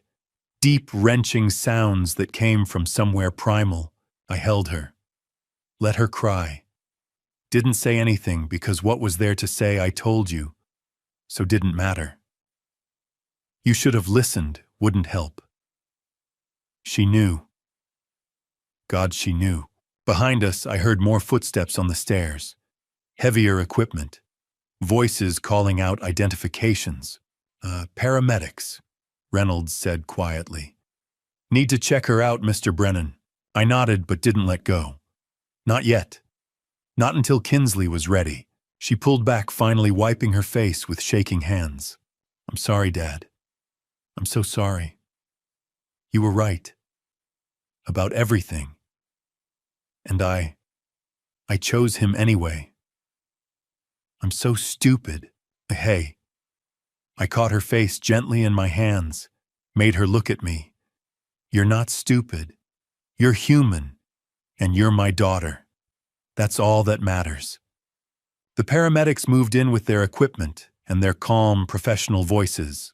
Reynolds stepped closer to me, speaking low. "Mr. Brennan, we'll need statements from both of you. But that can wait until tomorrow. Right now, let's just make sure your daughter's okay." I stood slowly, every joint protesting. Watched the paramedics check Kinsley over, asking her quiet questions, documenting whatever they found. Mrs. Cooper was still in the hallway, wringing her hands. She caught my eye and nodded. One neighbor to another. One human being saying you did right. In the distance, I could hear Jason's voice still echoing up from the street level, still yelling, still claiming this was all a mistake. But up here in apartment 3B, my daughter was safe, and that was the only thing that mattered. 4 months later, my house sounds different. Not the suffocating silence of endurance, not the noise of conflict. It echoes with laughter. Wednesday afternoon, 3 o'clock. My living room holds 12 people in borrowed chairs, sharing coffee and stories. Barbara Peterson, Arthur Coleman, Evelyn Baker, Harold Jackson, 7 others whose courage I witness every week. We call it the Wednesday Support Group. Today we're discussing early warning signs of financial abuse. The small things that seem innocent. Someone offering to help with bills. Someone getting defensive about financial statements. The signs I missed. The hardest part, Evelyn says, was admitting my own son would steal from me. You don't want to see it. Heads nod. We all understand. That's why we're here. At 4:30, the meeting ends. Barbara stops by my chair. Joe, you've turned your pain into purpose. We all do that, Barb. That's what community means. The house empties. The quiet now isn't lonely. It's peaceful. 4 months. Let me tell you what that means. October 29th. I pulled Kinsley from that apartment. Reynolds arrested Jason for domestic violence. She sat in my truck and said, "You were right about everything." She stayed in her old room that first night while I listened from downstairs, making sure she was safe. November. Therapy began. Dr. Sanders twice weekly. I attended family sessions. Learned what I already knew: victims don't stay because they're stupid. They stay because abusers convince them they're the problem. Jason tried calling. Charles Norton got a permanent restraining order, December. Jason took a plea deal. 18 months county jail. 5 years probation. Mandatory counseling. The lawyer must have explained that video evidence of vandalism audio of him breaking into a bathroom and police testimony meant he'd lose at trial. When Charles called with the news, I felt nothing. Just tired. January. Kinsley filed for divorce. January 15th, 2026, it was finalized. She came over that night, cried at my kitchen table. Not from sadness. From relief. I should have left sooner, she said. I took her hands. You're out. That's what matters. February. She found an apartment. West Side near the hospital. Safe. When she showed me pictures, she was proud and nervous.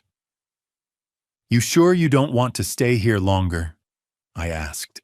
I need to prove I can live alone, she said. That I'm not the person I was with him. She moved out last week. We both cried good tears. Now she visits twice weekly. At 5 o'clock, my doorbell rings. Kinsley stands there holding Chinese takeout, grinning. Thought you'd be hungry after the meeting. We eat at the kitchen table. Kung Pao chicken for her. Beef with broccoli for me. The same order Catherine and I used to get. The conversation flows work stories, her continuing education class support group updates. Then she sets down her chopsticks. Dad, I'm sorry. For not believing you. For choosing him. For bailing him out after he vandalized your house. I take her hand. Kinsley, you survived. You're healing. That's everything. But I hurt you, and you called me when you needed help. When your life was in danger, you knew I'd come. That's what I'll remember. She sobs, healing tears. At 6:30, she hugs me at the door. Thank you for not giving up on me. Even when I'd given up on myself. That's what fathers do, sweetheart. I watch her taillights disappear. Go back inside my quiet, peaceful house. I sit in Catherine's armchair. The new TV hangs where the old one was. I barely watch it. The photos on the mantle have changed. Catherine is still there forever, 45 and smiling. But now there's a support group Christmas photo.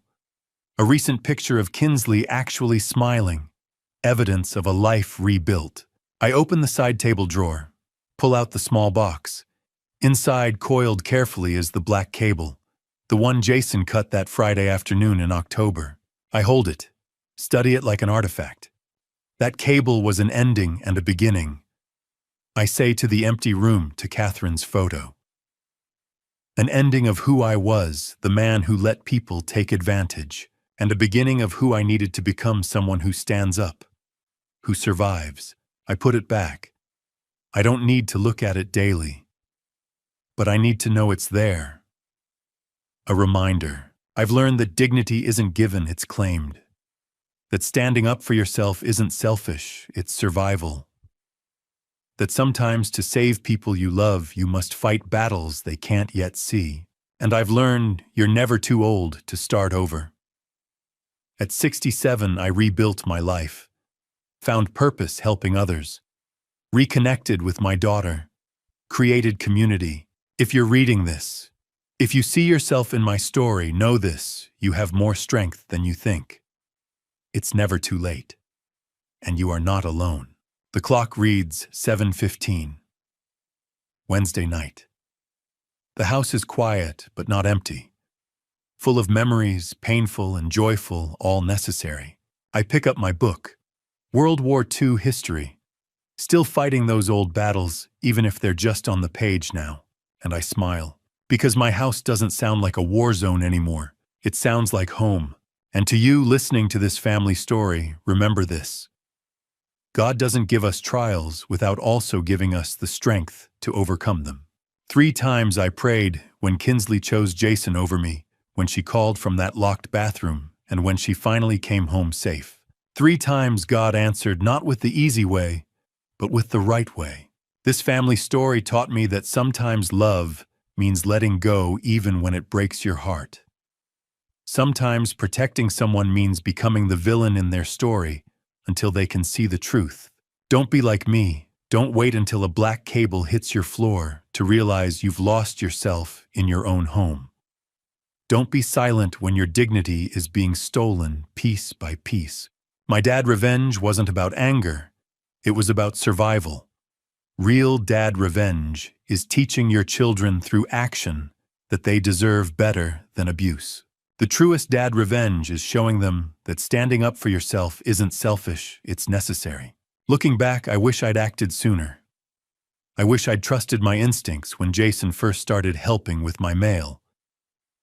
But regret doesn't change the past. Action changes the future. Here's my advice. If you see yourself in this story, whether you're the one being controlled or watching someone you love suffer, speak up. Document everything. Reach out. It's never too late and you're never alone. God gave me 67 years to learn this lesson. Don't waste yours waiting for permission to save yourself. If this family story moved you, if you've experienced something similar, or if you know someone who needs to hear this, please leave a comment below sharing your thoughts. Your story matters.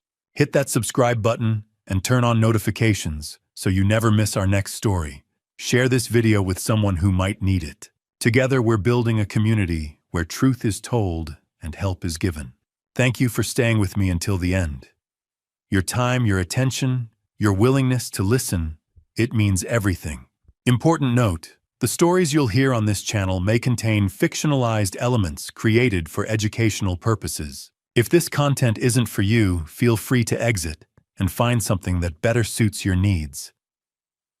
We respect your choice. Until next time, stand strong, speak truth, and remember, you are never alone. 나도 이따 목마르면은 그거 할게요. 한 잔 먹을게요. 감사합니다. 떼모. 이거 바꿔야겠다 이제 100개.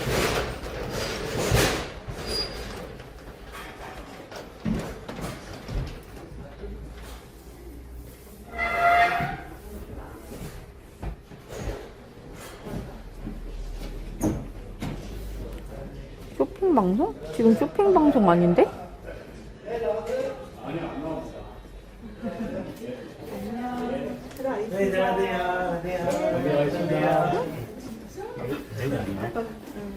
천 100개로 했었는데? 잠깐만.